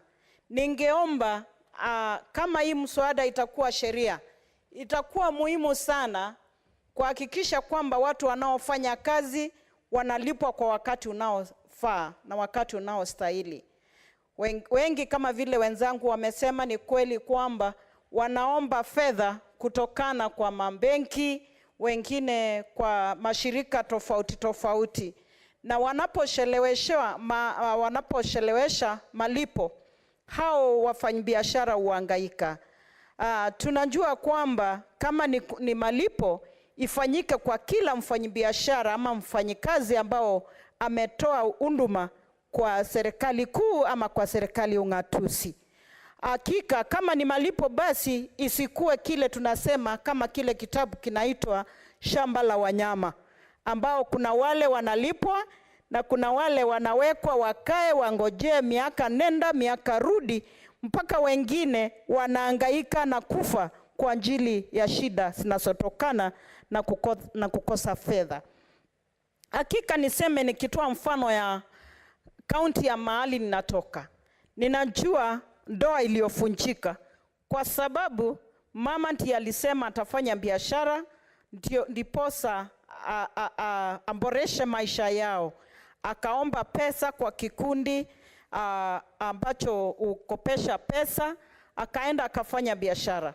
Mwaka ulipopita bila kulipwa, hiyo ndoa ilikuwa, mwanaume akainuka akamwambia, basi we uliomba pesa ndiposa tuende kuwa maskini, maana vitu zetu zitachotwa, mabati ya nyumba, paa imeng'olewa, baiskeli yao ikachukuliwa, masufuria ikachukuliwa, na ikawa ni shida tupu mpaka hiyo ndoa wakaachana. Kwa hivyo ningesema kama hii sheria ambao imependekezwa, mswada umependekezwa na Senator Mariam, itakuwa sheria, itakuwa ya muhimu sana kuhakikisha kwamba malipo inafanyika haraka iwezekanavyo, watu waendelee kukua kibiashara na isikuwe ni ya wachache ambao wanapata malipo, wengine wakiachwa wakihangaika. Jambo lingine ningesema kuchangia Bi Speaker ni kwamba hii malipo ya haraka itasaidia walio chini, ikuwe wanarika, ikuwe wamama, ndiposa wakakue pia kwa mapato ya kifedha kwa kujibidisha kufanya biashara. Lakini watu wanapohangaika, hata wale wanarika wakiamka, basi wataongopa kujiweka kwa mlingo wa kufanya biashara kwa sababu wanaona wenzao ama wale waliojaribu wakiwa wanahangaika. Kwa hivyo ningeomba niunge mkono hii mswada ya Senator Mariam na kusema kwamba ni muhimu sana. Hata itafanya kazi yetu kama maseneta wa counties tofauti tofauti kuonekana kweli kazi inafanyika na tunatetea, tunafikiria mambo ambao ni muhimu zaidi ambao inathiri maisha ya wananchi wa Kenya. Asante, ninaunga mkono. Senator Kisang.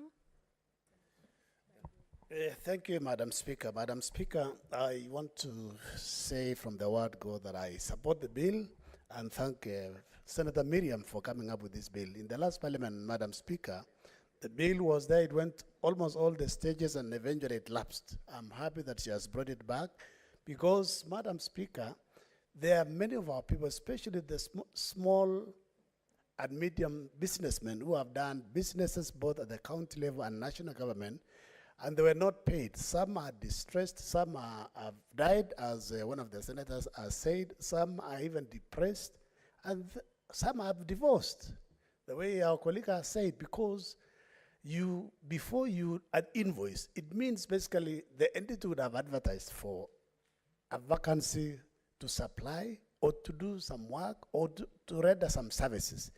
And then you bid, you go through all the tender process, you are awarded, you sign a contract, and then you do the job. After finishing, completing what you are supposed to do, you do an invoice. then that is the time now issues arise, especially when there is a transition at the county government. The incoming governors, the new governors, most of them don't honor what the previous governors would have done. So, Madam Speaker, this bill is going to help our people. It will liberate our people to do business. Otherwise, most of the people have even given up doing business.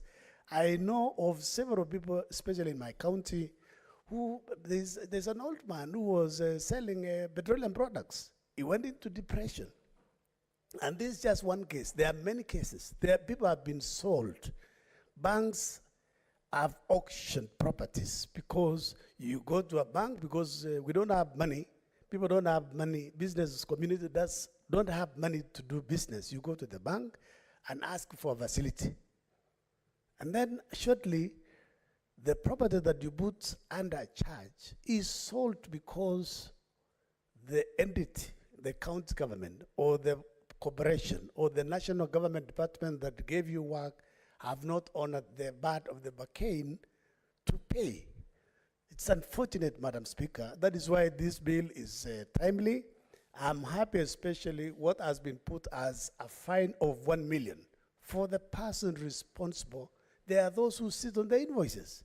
And if they don't pay as that particular person, you can be imprisoned up to 5 years or both.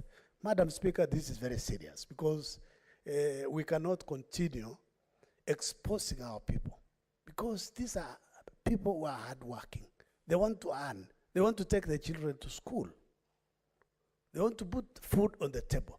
But as soon as you complete what you are doing and then you are taken around in cycles, maybe some want something to be facilitated before they pay, not knowing that people have taken loans in the bank or the margins that you get is way below what you can even give out. So, Madam Speaker, I think this is something that we need to ask our colleagues. Let us support this bill. And we'll also ask our colleagues in the other house, Madam Speaker, that they also speed up to pass the bill so that this law can be signed into law, this bill can be signed into law, so that our people can at least live decently. Madam Speaker, it's very serious. I'm sure even from where you come from, your county, people are suffering. And we want to tell the governors. And it's executive that, you know, when previous governors exit office, you don't punish those who are given business by outgoing governors because you will face the same issue. After 5 years or 10 years, you leave office, your friends you will have given work can be exposed to the same problems that you're exposing those who got businesses from outgoing governors. It's not a crime to do work, to be given work. And by, what is it? Senator Kisang, do you wish to be informed? I don't have a problem. You know, this is a governor also who has exited. I don't know if these people also have issues. Proceed, Governor. Mr. Speaker, I just wanted to inform the Senator for Elgeyo Marakwet County that governors don't give business to anybody. It is a procurement process that awards to the lowest responsive bidder. So the assumption that governors give business, Madam Speaker, is not correct. I hope Senator for Elgeyo Marakwet is informed. Thank you, Madam Speaker. I'm informed, but you know very well, Madam Speaker, the process, the procurement, the user will create a need. If there is a need maybe to do a particular road or to do maybe an hospital or supply medicine, and then the procurement department advertises, and then now the bidders or suppliers will bid. But you see, we cannot cheat ourselves, Honorable Speaker, a former retired governor of Shingishu. You will find that most of the people who have gotten business during your time could be very closely associated with you. I mean, even in the executive, even in the national government. So basically, we cannot run away from it. That is why your predecessors have issues in What's your paying. point of order, Senator Mandago? 5, Madam Speaker.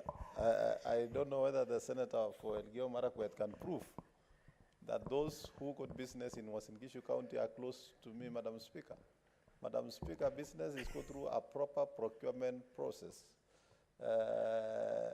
Mr. Speaker, is casting aspersions on having influence tenders, which I didn't do, Madam Speaker. Senator Kisang, Madam, unless you are able to substantiate which governors gave which tenders, please withdraw. Madam Speaker, I withdraw for the sake of my good friend. I know he was very open. I was just saying some counties maybe not. He was an open governor. That's why he was able to get second term and also be elected as a senator. So, Madam Speaker, I just want to finalize by saying that this bill is timely. It's actually overdue because there are those who have already died, there are those who are already depressed, there are those who have been divorced because of these same issues for not being paid. So, Madam Speaker, I support, and I ask my colleagues, please let's support it and we speed it up so that it goes to the next house and it is signed into law as soon as before this session ends, Madam Speaker. Madam Speaker, I submit and support. Senator Mogeni.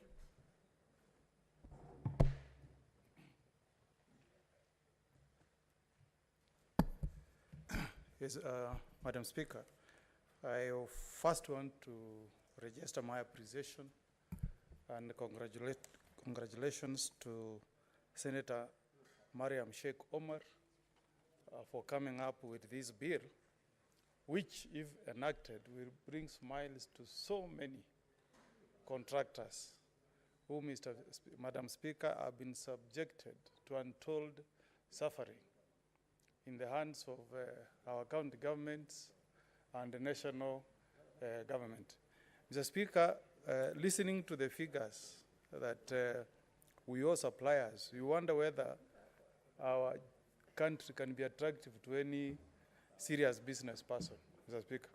Because if my figures don't mislead me, county governments alone are pending bills close to 157 billion.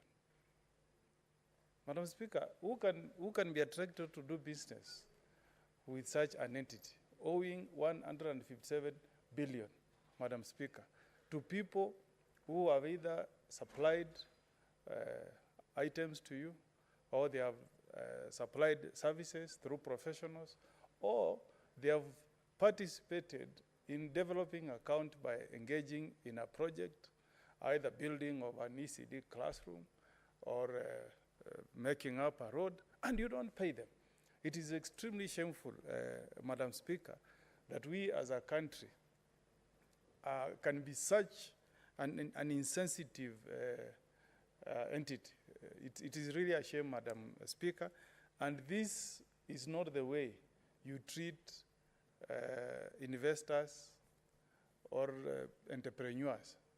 This is actually killing enterprises, Madam Speaker, because anybody, unless you are a thief, there is no way you can do business worth this amount of money without borrowing from our banks.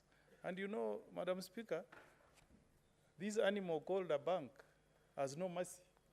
Banks have no mercy at all. If you don't pay, you default, they'll auction your assets. And when people are engaging with counties, they do so with an honest belief that once they do business, they will be paid, make some profit, and then they can grow their businesses. So I want to thank Senator Mariam for bringing up this bill, and I hope, Madam Speaker, our brothers in the National Assembly will see the wisdom behind this bill. I hope we will not have this shenanigan of telling us this is a money bill, therefore it cannot originate from the Senate. If you look at the content of this bill, and you are a member of Parliament, either National Assembly or Senate, you'll be out of your senses to oppose this bill, because we want to rescue businesses. Madam Speaker, anywhere in developed economies Whether you go to the US, you go to Australia, the best person to do business with, the biggest business partner is always government.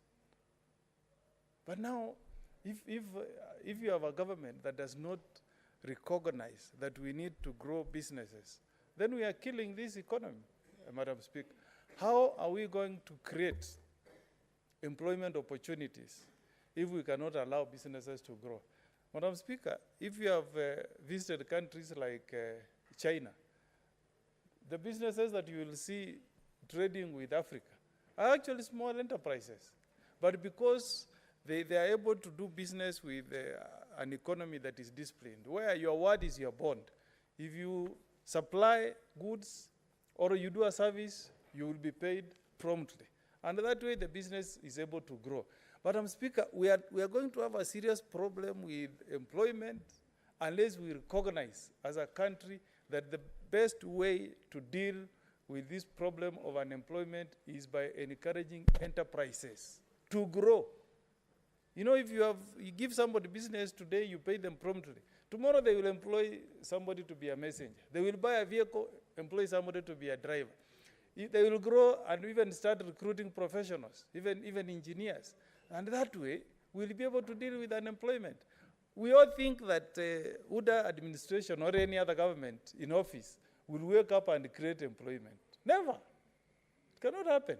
It is us to create in place policies that will make it attractive to do business with government and other entities. That way you grow businesses. So I plead with members of National Assembly, once we deal with this bill and it crosses over to the other house, please let them look at the good content that is in the bill and fast track this bill so that we can save businesses. I have so many people. In Nyamira, we owe more than 1.7 billion. We owe contractors, suppliers, 1.7 billion. And Madam Speaker, these people come to our offices thinking that we will perform any magic.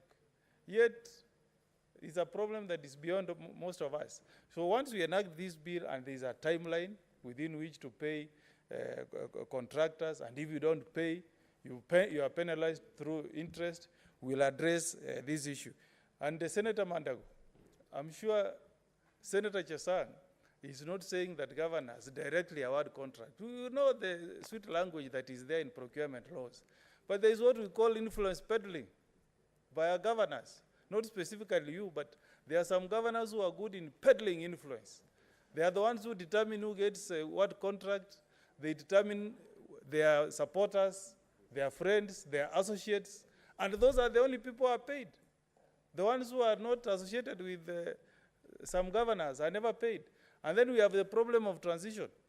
For example, maybe the governor who took over from you will say, we will not pay anybody who did business with the Mandago regime.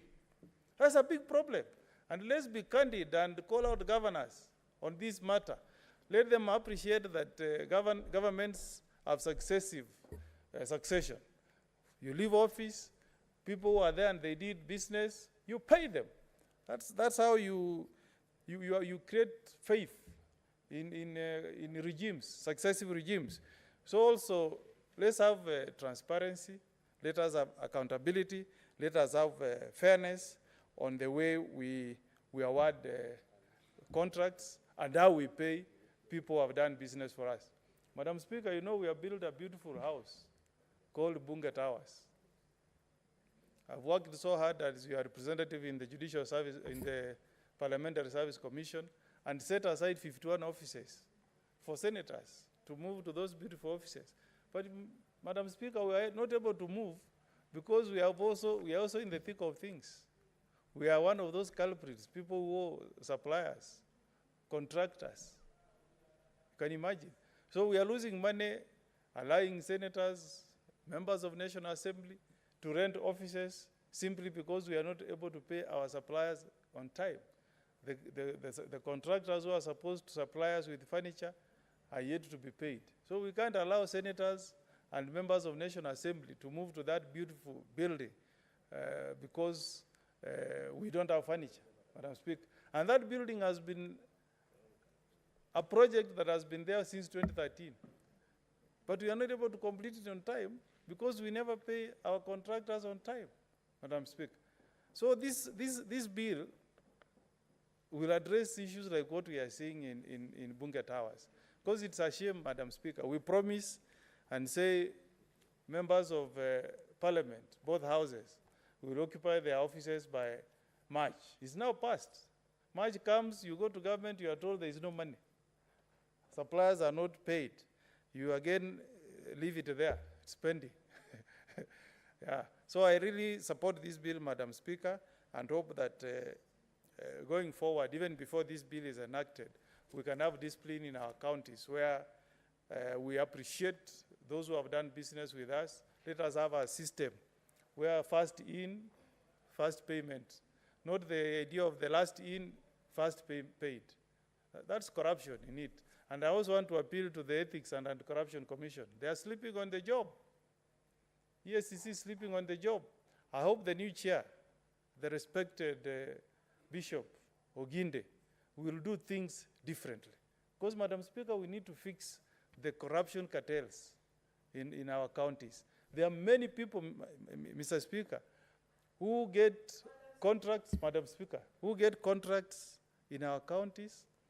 They supply air or do nothing, but because they are connected with corruption cartels in counties, they are paid, but those who have done work, proper work, are not paid because of corruption. So I hope Bishop Oginde, fold up your sleeves, start work. We want to see, we are now into the 12th year of devolution. We have not seen even one, I'm not saying all governors are thieves, but we have not even seen even one governor who has been taken to court, tried, and convicted, so that he can send a message to others. I hope Bishop Oginde, you have a very good name, a very good CV, very good reputation. I hope you are going to deal with the corruption that is rampant in our counties. Madam Speaker, with those remarks, I support. Senator Mandago. Thank you very much, Madam Speaker. Madam Speaker, I rise to support this bill by Senator Mariam on prompt payments, Madam Speaker. Madam Speaker, as my colleagues have said, it is really unfortunate that in this nation, we strive to create enterprises, encourage innovations, encourage young people, women, PWDs, Madam Speaker, even through provisions of law to engage in business. But on the other hand, Madam Speaker, we end up killing the same enterprises by failing to pay them on time, Madam Speaker. Madam Speaker, the issue of prompt payments and making sure that services consumed by both levels of government, Madam Speaker, are timely paid is a matter that is of urgency and deserves the support of this House. Because, Madam Speaker, so many lives and livelihoods have been destroyed. Madam Speaker, there are people who have spent 10, 15 years building their enterprises. But in one business engagement with either county or national government, Madam Speaker, it has destroyed whatever they have built over time. It is therefore, Madam Speaker, appropriate that this House supports this bill by Senator Mariam to make sure that those who deliberately fail to pay suppliers of goods or services are not only reprimanded, Madam Speaker, but I think we should even recommend, Madam Speaker, that they should not even serve in public service. Because public service and public servants, Madam Speaker, have become killers of enterprises, have become reasons for diseases like blood pressure, Madam Speaker, because of failing to perform their duties while drawing salaries, Madam Speaker.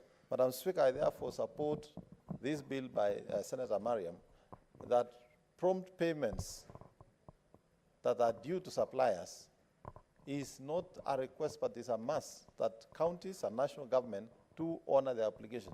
And Madam Speaker, this bill is going to cure the habit of government overspending beyond the budget, Madam Speaker. Madam Speaker, there are a number of counties that have become mischievous in expanding their budget Madam Speaker, through supplementaries. And they therefore end up with pending bills without resources in the future to pay. Madam Speaker, some counties, if they are to settle pending bills today, Madam Speaker, probably the current governors might not have anything else to do other than to pay. Therefore, this bill is not only going to ensure that there is prompt payment, but it's also going to address the issue of pending bills in future. And this is going to reduce the number of pending bills. If once passed as law, Madam Speaker, it is effectively enforced. Because also in this country, Madam Speaker, you know, we have good laws, but sometimes we lack enforcement of the same laws. Madam Speaker, on the issues of delays in terms of payment, Madam Speaker, this bill is also going to address transitional issues. And Madam Speaker, so many businesses suffer during transition, both in national and county governments. There is a habit that has been formed, Madam Speaker, that after 5 years, during transition, and there is change of administration, people come to office and pretend to do audits. We are not going to pay until there is a committee of pending bill.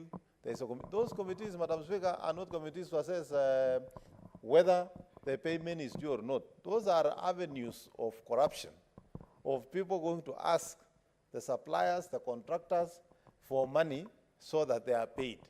Madam Speaker, this has been happening in a number of counties, and we have counties that the citizens are going to be petitioning this Senate. They have talked to us. They are willing to provide CCTVs of officers going to ask for bribes so that they can make payments for what is due. Madam Speaker, that is a habit we should not condone as a Senate, and as a House, we should support this bill so that we can cure most of those challenges that have created debts in enterprises in this country. Madam Speaker, those who delay payment sometimes make an assumption that the supplier is being paid, if a supplier is being paid 50 million, they think the supplier is going to get the 50 million. In that 50 million, Madam Speaker, there is VAT. In that 50 million, Madam Speaker, is a loan from a bank whose interests have outgrown even the profits that have been made, and some of the businesses will be running into losses. And Madam Speaker, that is why in this country, it has become extremely difficult for any business enterprise to build a serious credit worthiness in terms of doing business, because whenever they get business and there are delays in payments, there is therefore delays in servicing the loans, and it also affects their credit rating, Madam Speaker. And Madam Speaker, these enterprises have no recourse, even after being pushed to CRB, after being pushed on credit worthiness in the banks, they have no recourse of claiming any form of damage from the procuring entities. And Madam Speaker, therefore, I support this bill, and I support the fact that suppliers who are not paid on time should charge interest on their dues until the time it is paid, and ensure that that procuring entity does not procure anything else, and then they clear with their bills. Madam Speaker, I therefore beg to submit and support this bill, Madam Speaker. Thank you. Senator Manzo. Thank you, Madam Speaker, for giving me an opportunity to contribute on this very, very important bill. Madam Speaker, the basis has been that quite a number of Kenyans, and especially with the devolution and coming up of the new counties, really suffered when they did works for the counties, build roads, build buildings. You even heard, we dealt with a matter here, you know, whereby the county headquarters, a contractor had gone to start building the county headquarters, some problems cropped up, and a lot of businessmen went in with a lot of hope when the new counties came. But unfortunately, there were so many complications, and a lot of people, upon finishing the works, were actually never paid, and in a lot of cases resulted into extortion by brokers and the people pretending that they will help process the payments. In fact, I'm aware of businessmen and women who had done roads for the counties, and followed up the money for so long such that they eventually gave up. I'm aware of people who did works for counties. Maybe the county has a function coming up and the contractor is told, hurry up with these, we will pay you. And after the whole matter is done, the contractor will still not be paid, and there are delays, and some of them, you know, they're taking loans from banks and then eventually loans. You know, the banks auction these contractors while they wait, and upon auctioning, some of them have gone bankrupt, and in fact some of them developed diseases, high blood pressure, having gone through a lot of stress, and a lot of them died leaving their families in poverty and in debts, and even now unable to claim because of succession issues. And therefore, Madam Speaker, this is a very, very important bill. But there are a few things I want to point out as a lawyer. You know, when somebody gets a judgment in court, and it's very different from what this bill is trying to address. You know, there's something called Government Proceedings Act, which makes it very difficult for anybody who has a claim against the government to sue the government. And even if you sue and you get judgment, you have to go through a very long process through the Attorney General's office to be compensated. And you are totally unable to auction the government. That's one of the issues which now has been addressed in this. And even when you have judgment against county governments, for example, or you have judgments against individuals, and this bill to me seems like it is addressing governments, pending bills, generally, because the others are contracts which people can sort out. If, for example, an institution had given a contractor a construction of certain buildings, a college, let's say, or even a university, they still fall under this category. And a lot of times, because they enjoy perpetual succession, and they are, suable bodies under the law, because they either operate under an act of parliament or they are parastatal. And therefore, it becomes very complicated. At times, these matters delay a lot in court. And then sometimes they are sent to arbitration. And then after arbitration, the court now can come even and award interests, to act, for avoidance of interest. Then somebody will be allowed, to be able to move fast. And when you liken this bill to that, this bill has tried to import that process after court judgment, where interests are accruing, to these prompt payments, when you must now pay within a certain time, and failure of which, then certain interest starts accruing. And it will really need a lot of discipline. And I believe during the third reading, we can amend this bill to give it more teeth. It has now teeth. It can bite. But it needs to bite more, so that you push a government entity to feel fully compelled by law to pay somebody who is clear. I've worked for the government, but there is a failure to work. There's something the Honorable Mandago has addressed, and I think as a governor is very experienced. Some people also, we had very many fraudulent contractors in the counties. They will not follow the BQ. If it's a road, maybe it needs culverts, it needs maraming, it needs watering, and it needs pressing, so that it can be a durable road. And then somebody will just wait just before the lanes, having colluded with some county officials, just go and grade the road, and it will be cleared as if the full BQ was followed.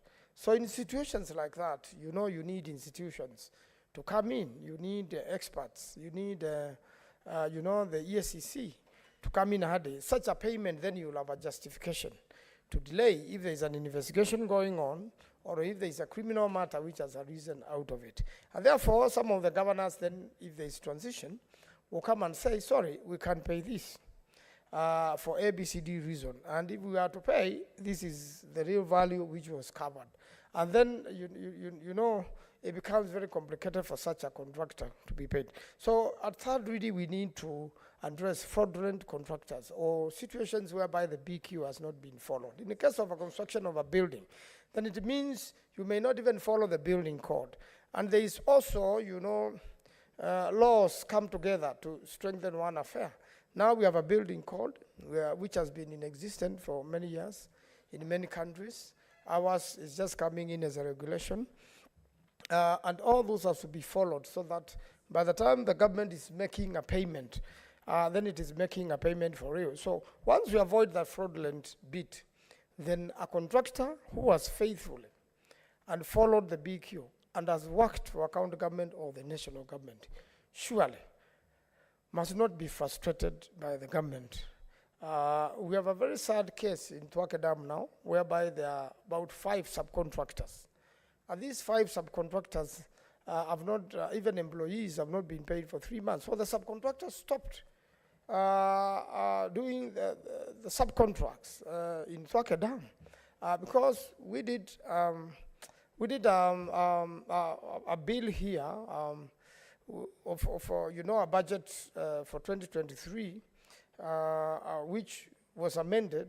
There was supplementary one, which now removed monies, 5 billion shillings, about 5 billion shillings, funded by African Development Bank from that particular project and took it to other projects. And within a month or so, the project is stalled. And right now it has stopped, waiting for supplementary 2, which will be done when the National Assembly comes into back, and which by the time it is concluded, obviously the works will have stalled and we are in breach of contract as a government. Therefore, we want a situation whereby when there are such projects, because they are, Tuake Dam is not the dam being constructed, Kwanza City, the same thing is happening, so that this law must also compel the government. And I have not seen that coming out very strong, to be able to honor, you know, contracts it has with the contractors and subcontractors, and especially where there is international funding or outsourced funding, although it is subject to budget processing, then it means the government has a duty to comply with the contract. Because what happens when there is failure of compliance of a contract? It's like nobody's land, no man's land. You know, you find that interests are accruing, the government is in breach of contract, eventually the matter may go to court, and the government will pay even almost double what originally would have So we need a situation where we need a law which compels the government to save government funding, but there not be carelessness or negligence in handling of projects. Therefore, the prompt payment is very, very important. It saves the government money, it saves time for everyone, it saves the businessmen, it helps the economy of the country, because a frustrated businessman whose bills and monies have not been paid, it means also they will not pay others and the economy will stall. But once you pay contractors promptly, they'll be able to pay the people they had employed, they'll be able to pay taxes in good time, and they'll be able to create employment. They'll solve so many problems when they are paid promptly, and they will be able to advance their businesses. But when you kill and crash almost all contractors in the country, and especially in the counties, then what are we doing to the economy of Kenya? So I believe we have to add a few things during third reading, and when we add those things in third reading, I believe this law will become better, and contractors, subcontractors will be paid promptly, and the country will save money. I thank you, Madam Speaker. Senator Eddy.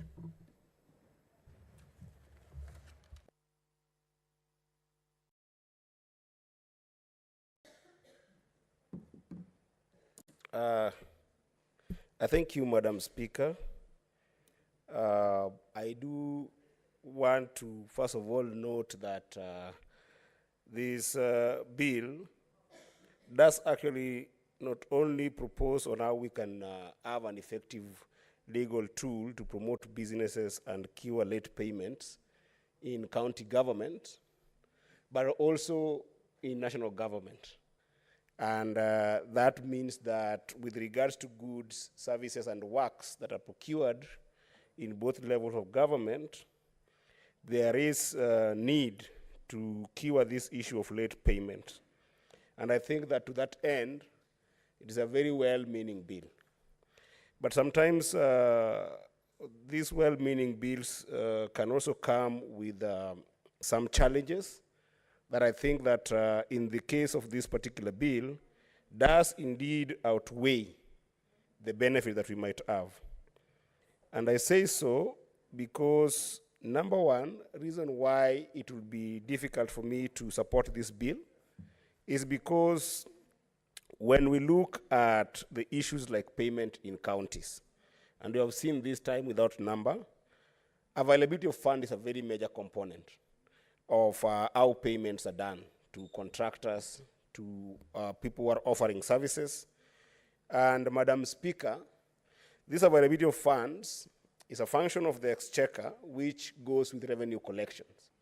We know that even as we speak right now, Madam Speaker, we have struggled as a house, and I sit in Budget and Finance. I also sit in CPIC, where we try to hold the Treasury, the National Treasury, accountable as much as we can. And sometimes you find pressures that are indeed impossible to deal with, where the National Treasury has had serious exchequer demands, yet they have not received serious exchequer receipts, to the extent that balancing that out becomes a very difficult sense. So for instance, right now, we do know that counties do have money that has not been given to counties since March, April, May, and we are going to the next year. In such a case, availability of funds is a problem. So then if you put a punitive bill on people who do not have control of this, it becomes a problem. Secondly, Madam Speaker, this bill proposes interest rates to be increased on pending bills. For these suppliers. You see, for every action, there is a reaction. When you impose something like interest rates on bills that have not been paid, you actually also increase bills for that particular government entity or procurement entity.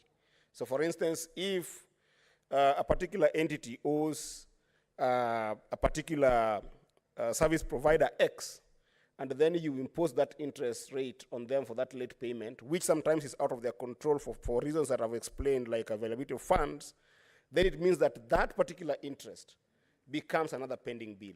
And that is something that we must seriously consider.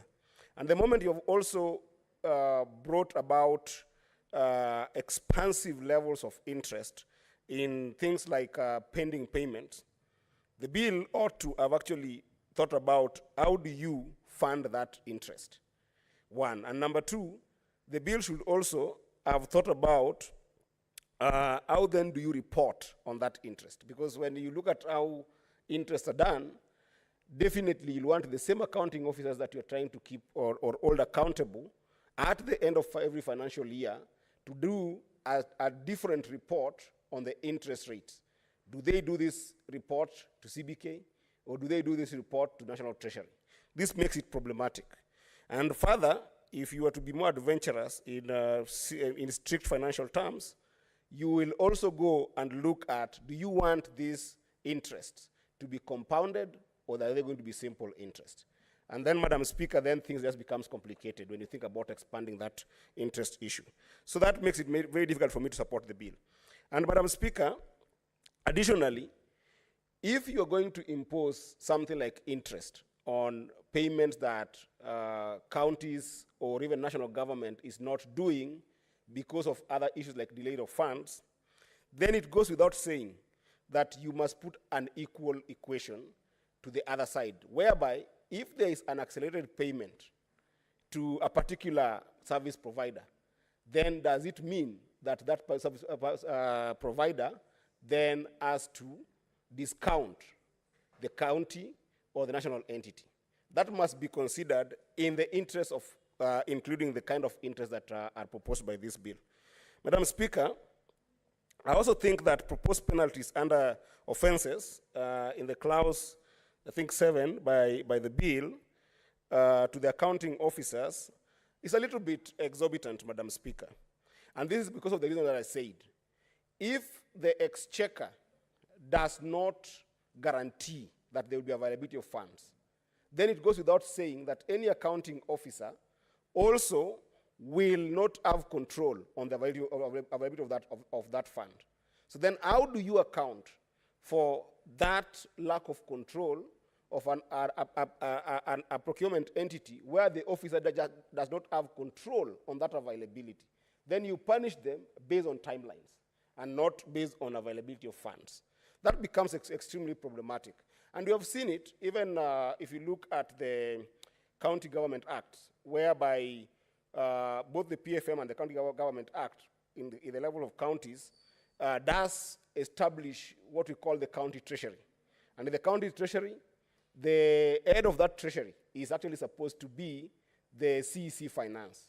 But when you look at our IFMIS system, Madam Speaker, today you will find that the IFMIS system, the way it is coded at the controller of budgets, we have somebody called Approver 2, Approver 1, and people approve in different levels. And it's not strictly exposed to the adherence of who then the accounting officer becomes there.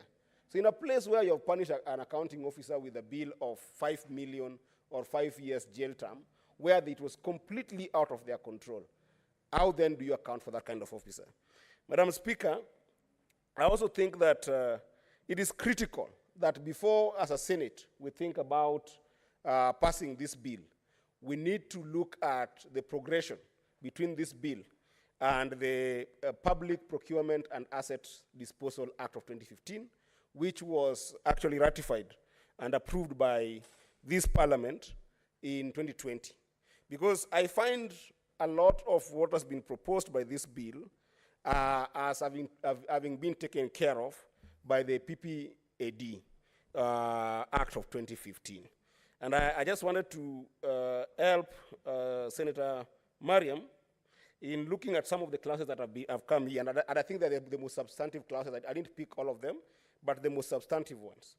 So if you look at section 4 of this on the prompt payment of accounts, the timelines within which payments have to be made to contractors is set at 60 days. And the period starts from the day of the receipt of the invoice. That's what this is proposing. Further, goods must be properly certified before payment. But this is actually addressed by Regulation 150 of the Public Procurement and Asset Disposal Act of 2020, exactly the same way. If you look at Section 5 of what is proposed here on priority of payment, this is also provided for in Regulation 139(1) and 6 of the Public Procurement and Asset Disposal Regulations 2020. If you also go to Section 7, which I had also referred to, on interest rates that I've actually really spent time talking about, if you look at Section 140 of Public Procurement and Asset Disposal Act, it provides the same, but with a more scientific method on how do you deal with the questions of reporting, how do you deal with the question of computation, how do you deal with the questions of funding those interests. So it's already actually provided for. If you look at Section 9 of on offenses, which is what I think is becoming a motive from the House, because people are talking from the perspective of paying different service providers from an emotive perspective. Section 9 is actually a replica of Section 176A(c) of Public Procurement and Asset Disposal Act, which actually provides for penalty for delay in payment beyond contractual period. And Madam Speaker, this bill is also very innovative around looking at the invoicing system, which I think is a very good idea, as captured in Section 6 on the return on invoice.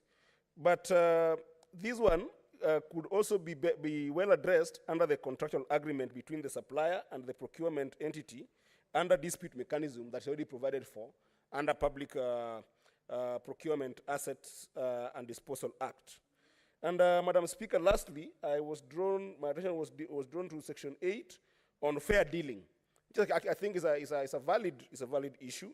But on this fair dealing, actually, if you look at the Public Procurement Act, there's a proposal that this should be, actually there's not a proposal but a regulation that this should, that contract should be provided on the contract obligations of each party.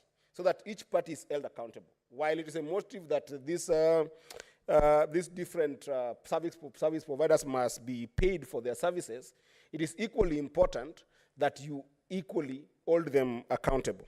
Which brings me to another point here, Madam Speaker, on why I think that the bill will have been more prolific if you had done segmentation of which kind of service providers are you talking about. Because a big contractor who is doing roads in our counties or who is working on SGR, for instance, does not need to be protected to the extent that they are paid 30 days. But if you're talking about SMEs or micro enterprises that you segmented on this particular bill, then you make it possible to have a conversation that is more segmented and more targeted in helping the businesses that are more at risk. And that way, then even the idea of bottom-up agenda is actually well taken care of.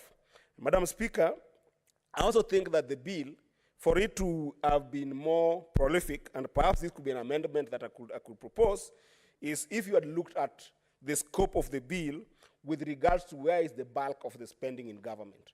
Today we know, Madam Speaker, that in national government, about 63% of the spending goes to cost on the current budget that is mostly employees. And when you look at it from that perspective, when you go to counties, we also have about 70% of money that is spent in counties is about employees. What does this mean? This means that when you look at things like deductions, whereby you want to look at pension deductions or any other deductions that are due, and the bulk of pending bills that we're seeing in counties is actually employee deductions. For instance, we know that our lap trust as well as county pension fund are owed by counties up to 50 billion, Madam Speaker. If you cannot be able to address that with this kind of bill, because that's also a payment ticket. That is why you needed to, we need to look at the scope of how do you expand this. Then the bill loses meaning, because then you will have more interest put on a small section of total spending of government vis-a-vis where you should actually be targeting, and where we are having more interest that are accrued outwards. Outwards here I mean, if we have got a pending bill like KRA deductions, and KRA is getting that money from counties in terms of fines and interest, and that is what we should be able to curb, because counties will pay for them later, as well as national government. That scope. Order Senator Tobiko and Senator Seki. That scope is what I would have really wanted to see in this bill dealt with.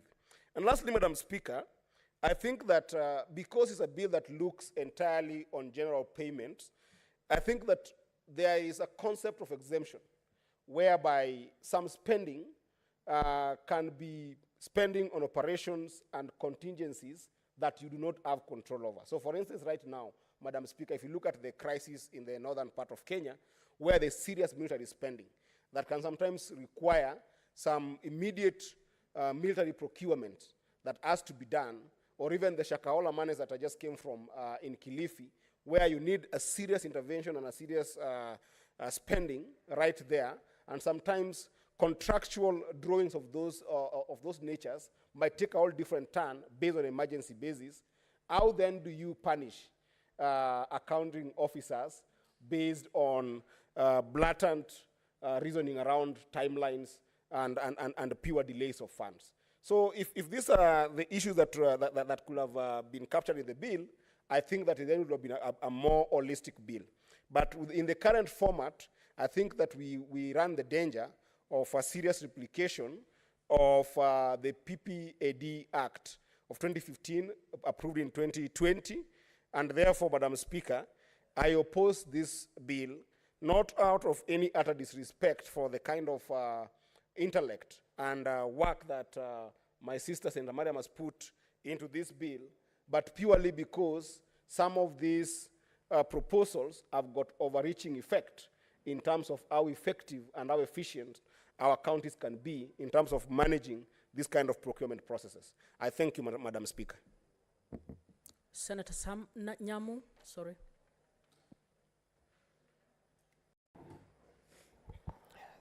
Thank you, Madam Speaker.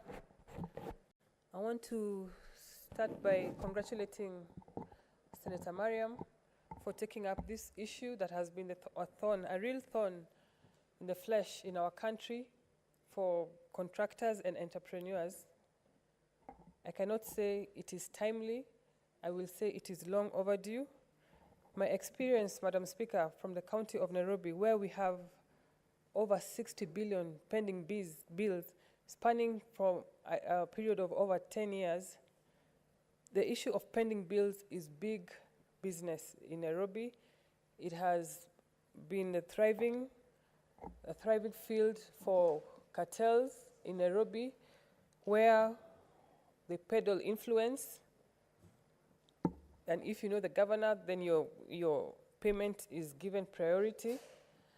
Madam Speaker, this is a very unfortunate situation because as government, we procure services that go to our people, and then the people who did the work end up suffering and even facing death, paying the ultimate price for it. Madam Speaker, I think this bill is going to cure the challenges of government entities procuring services and works that are not budgeted for. Some of the issues that Senator Eddy has brought up are definitely an eye-opener, but I think this just means that the bill needs more work. I think it should not be the intent of the bill is what we should work with. If we need some amendments, if we need to work on it, but there is dire need for regulation of our pending bills and prompt payments in our counties and also in the national government, Madam Speaker. And with that, I support. Senator Shakila. Asante, Mheshimiwa Speaker. Mimi nasimama kuunga mkono hii mswada wa Mheshimiwa Mariam, Senator Mariam, kwa naunga ukiwa na mabadiliko as in amendment. I support with amendments. Mheshimiwa Speaker, mambo ya kusema watu kucheleweshwa malipo yao ni shida ambayo imekabili hii nchi kwa nyanja za kuanzia serikali kuu mpaka serikali za county. Na ni jambo kuna muhimu itungiwe sheria ambayo itakuja kutekelezwa na itakuwa ni sheria ambayo itakuwa ni kama funzo na kuweza kufanya serikali ziwajibike kikamilifu. Kwanza ningependa kusema mradi wowote ambao utakuwa umefanywa ama unatekelezwa ni mradi ambao huwa umefanywa bajeti yake, umebajetiwa. Na mradi ukiwa bajetiwa huwa tayari kuna pesa kwa huo mradi. Kwa hivyo hakuna sababu yoyote ya mradi kama ule kukosa kulipwa ama yule mtekelezaji wa hiyo mradi akose kulipwa haki yake kwa ukosefu wa fedha. Ni lazima mtu akipeana huduma kwa county ama kwa serikali awe atapewa malipo yake kwa muda unaotarajiwa, na kama hatapewa malipo yake basi kuna hatua ni muhimu zichukuliwe. Mheshimiwa Speaker, kuna njia ambazo kwamba zinaweza wekwa katika huu mswada ziweze kuzuia matatizo kama hayo. Kwa mfano nikisema tuseme kama mwenzangu mheshimiwa ameongea juu ya kwamba ya faida, kwamba pesa ikicheleweshwa imewekwa faida. Kitu kama faida tunaweza kutoa kwa huu mswada na tuseme kwamba pesa ilipwe vile vile bila faida. Hiyo ni kitu inaweza fanywa amendment. Kitu chengine mheshimiwa ni kwamba ni lazima mtu akipeana huduma awe atalipwa pesa yake kwa wakati unaofaa. Hakuna haki ya kucheleweshwa, na wale wahusika, kwa mfano kama ni upande wa county, ni governor ametoka yule ameingia mwingine, kuwe na mipangilio kamili ya kufanya kutakuwa na na handover, proper handover ya kusema kwamba haya ndio mambo ambayo yamebakishwa yako nyuma, na hizi ndizo kazi ambazo kwamba ninakukabidhi uwe utaendelea nazo katika shughuli zako za miaka 5, ili kuonekane kwamba hakutakuwa na shida yule governor ambaye ameingia aseme kwamba mimi haya siyajui, haya nihusu. Na hiyo ambao kwamba sengine utakuta miradi imeachwa katikati, na miradi ile imelipiwa pesa nyingi, na ile ni pesa ya mlipa kodi, na yule governor ameingia huwa hataki kushughulika kulipa ile pesa, na pengine ni kitu ambacho kwamba ni cha muhimu, ni huduma ambayo kwamba wananchi wanataka, ni huduma wananchi wameitisha, lakini utakuta wale viongozi ambao wameingia mamlakani wanakataa kutekeleza yale majukumu kwa sababu ya kukataa kufanya yale malipo. Kwa hivyo, Mheshimiwa Spika, mimi naona huu ni mswada wa maana sana. Unafaa tu upigwe msasa. Ukishapigwa msasa kikamilifu kutokana na maoni ya maseneta ama waheshimiwa, na hakika huu mswada utafanya kazi yake mzuri, na pia utapunguza zile shida na yale majukumu ambayo kwamba yanaachiwa wale wenzao ambao kwamba wanaenda wakiachia wale wanaoingia na kadhalika. Kwa hivyo, la muhimu ninaloona mimi, Mheshimiwa, mswada huu unafaa upigiwe msasa, alafu tuupitishe kama Senate. Asante Mheshimiwa Spika. Senator Tobiko.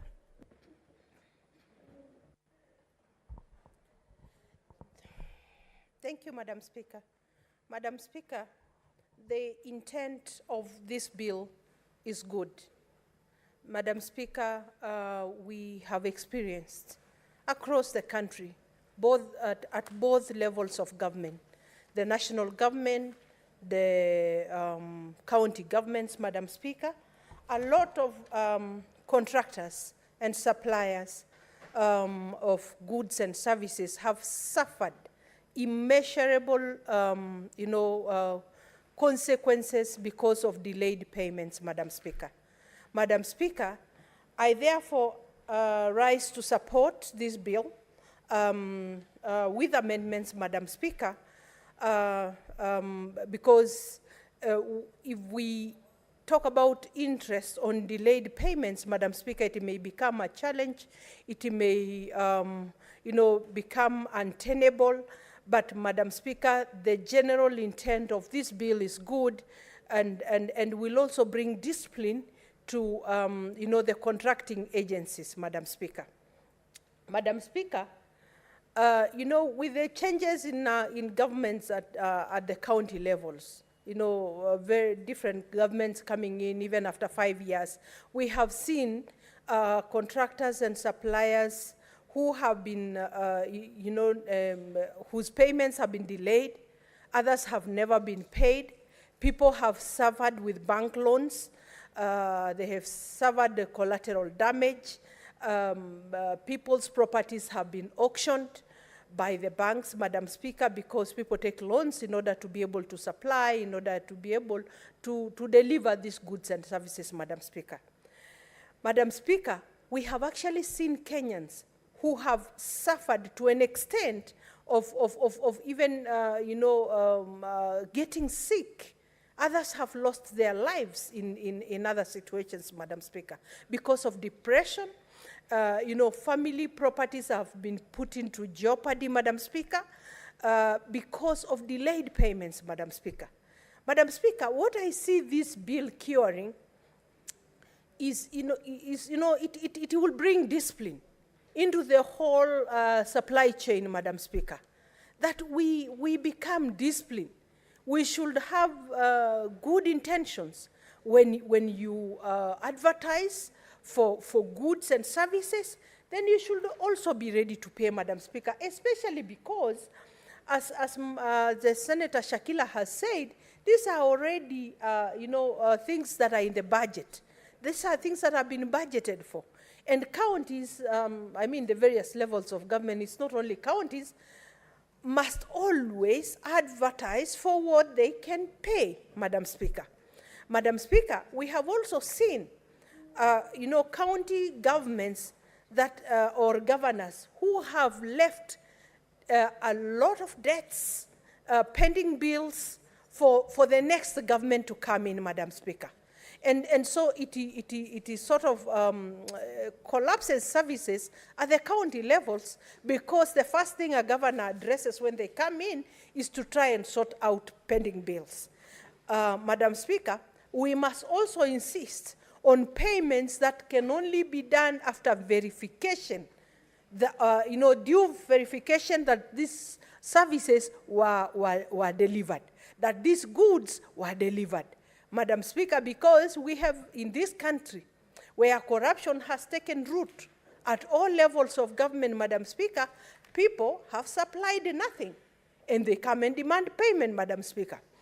And so, Madam Speaker, it is important that audits are done, that forensic audits are done, make sure that the goods have been delivered, services have been delivered, and payment should be done, Madam Speaker. And so I do agree with the members who have spoken earlier that whereas the intention of the bill is very good and will bring discipline into the whole area of procurement, Madam Speaker, we may not necessarily insist on interests because also we have seen counties that have not necessarily delayed payments, not of their own making, but because of delays of allocations from Treasury, Madam Speaker. So, Madam Speaker, I do support. Madam Speaker, we have seen also situations, and I think this bill should address situations whereby we have encouraged our young people to go into business with governments at both levels, national and counties, and also the women and disabled people, but in the process, they get themselves into a quagmire which they don't understand, a field where there are cartels, a field where nobody even respects the portion or the 30% that was meant for the youth and meant for the disabled people and for the women, Madam Speaker. Madam Speaker, for our young people to be able to prosper in this field, we must bring discipline into this field. For women to be able to do business with government, Madam Speaker, this field has to be streamlined. And it can only be streamlined if there are prompt payments, Madam Speaker. And so, Madam Speaker, I support because it is very important. It is very important that government becomes disciplined. It is very important that goods are paid for. It's very important, Madam Speaker, that we become disciplined in all fields, Madam Speaker. Madam Speaker, we have visited other countries, and we have seen the kind of, and even private entities in this country, Madam Speaker, do pay on delivery. Madam Speaker, we have seen private entities, private enterprises are prompt in their kind of dealings with the public or with their suppliers, Madam Speaker.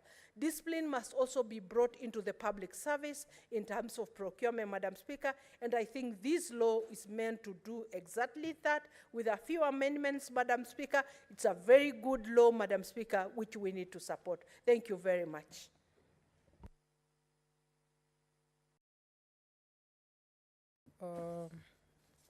I think there's no other contributor. I now call upon the mover to reply.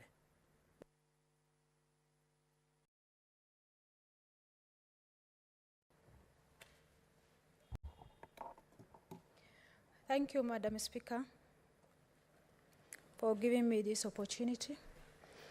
Madam Speaker, I thank senators who contributed to this bill. There are 13 in number. I thank Cheraragei, Senator Chemera, Senator Beatrice, Senator Abbas, Senator Beth Sengo, Senator Kisan, Senator Omegeni, Senator Mandago, Senator Manzo, Senator Eddy,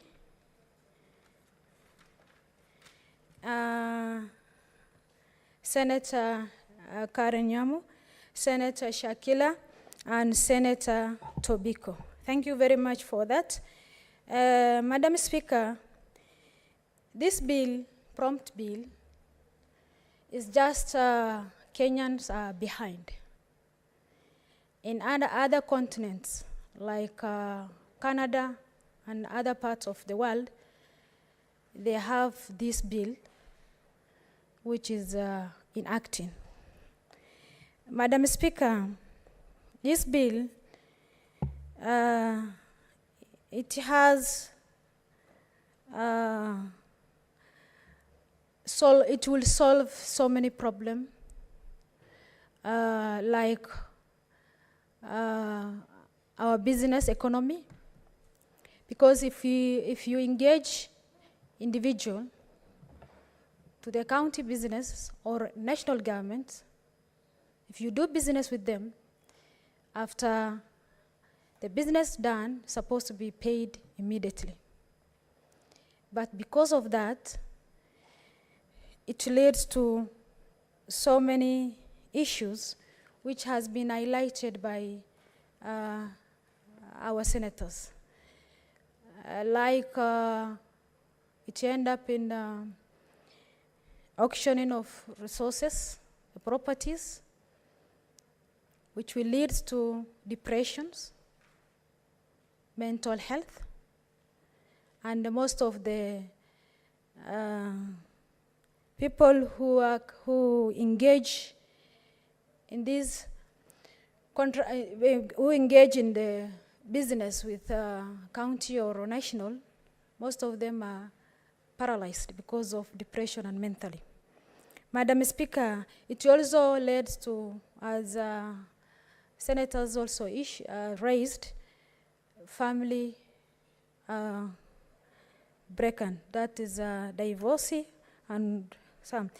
Madam Speaker, as Senator Eddie quoted some section of the bill, which is saying it's duplications. Madam Speaker, those are regulations. And regulations, the bill supersedes the regulations. If it is there in, as a regulations, it's not, it is not enacted because of it is regulations, but if it is a bill, people will be disciplined on payments of the payment of bills in prompt payment. Madam Speaker, because if it is now regulations, most of them expires with time. Madam Speaker, with that, the bill is supposed to be passed so that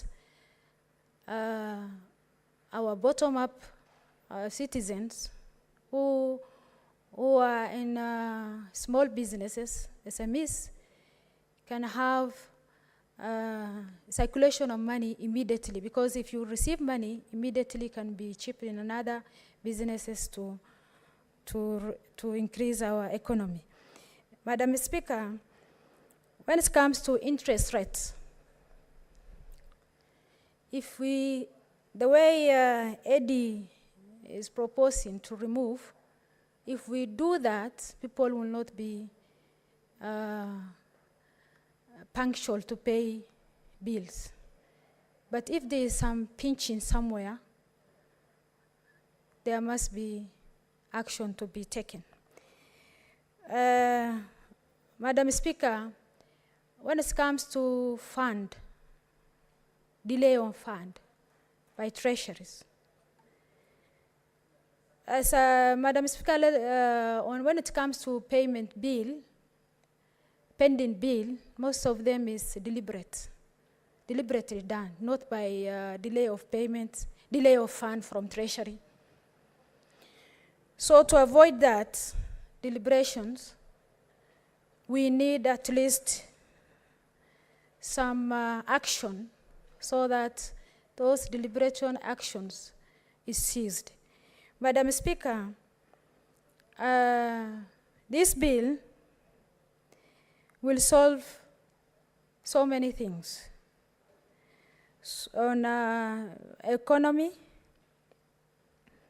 it will save economy, and some also senators raise on transition issues. Because a governor come in and will say, this is not my payment, it's another, I will not do that one, and let me pay my bill first.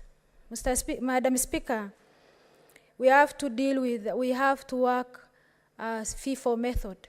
That is first come, first serve. It's not a matter of who is in the office and who is not in the office. Madam Speaker, to that, we need to be the same level with other continents, other developing countries. So, Madam Speaker, on that, I reply the bill.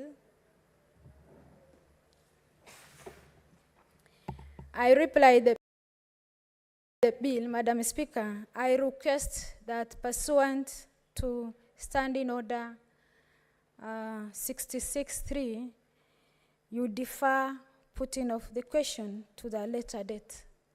Thank you, Madam Speaker.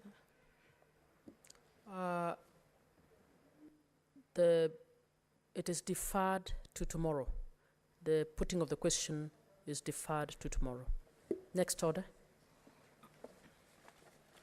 Order number 11, the Learners with Disabilities Bill, Senate Bill number 4 of 2023, second reading.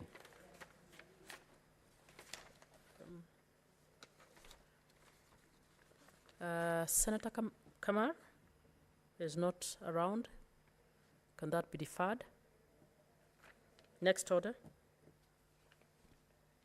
Order number 12, the Employment Amendment Bill, Senate Bills number 11 of 2022, second reading. That's Senator Cherarke, not present, deferred. Order number 13, the Agricultural and Livestock Extension Services Bill, Senate Bills number 12 of 2022, second reading. That's by Senator Mutinda, not present, deferred. Order Next number order. 14, the Moon Bills Bill, Senate Bills number 13 of 2022, second reading. That's Senator Wambua, not present, deferred. Next order. Order number 15, the Startup Bill, Senate Bills number 14 of 2022, second reading. Senator Crystal Asige, not present, deferred. Next order. Order number 16, the Tea Amendment Bill, Senate Bills number 1 of 2023, second reading. Senator Hilary Sigay, not present, deferred. Next order. Order number 18, motion adoption of the report of the Standing Committee on Devolution and Intergovernmental Relations on a statement sought on the relocation of National Government Administrative Services from Chuka Town to Katwana County Headquarters in Tharaka Nithi County. Not order number 17?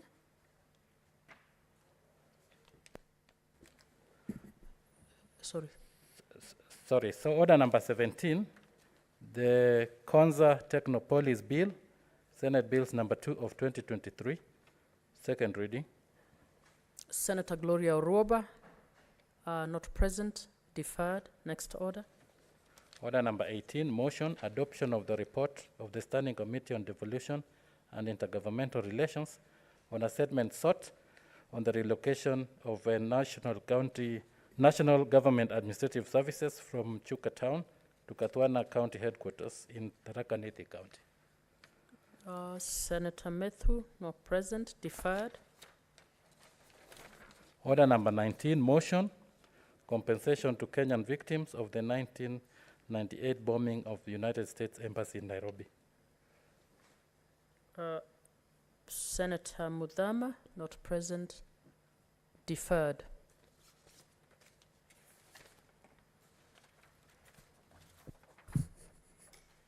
Honorable Senators, there being no other business on the order paper, the Senate stands adjourned until tomorrow, Wednesday, 24th May 2023 at 9:30 a.m.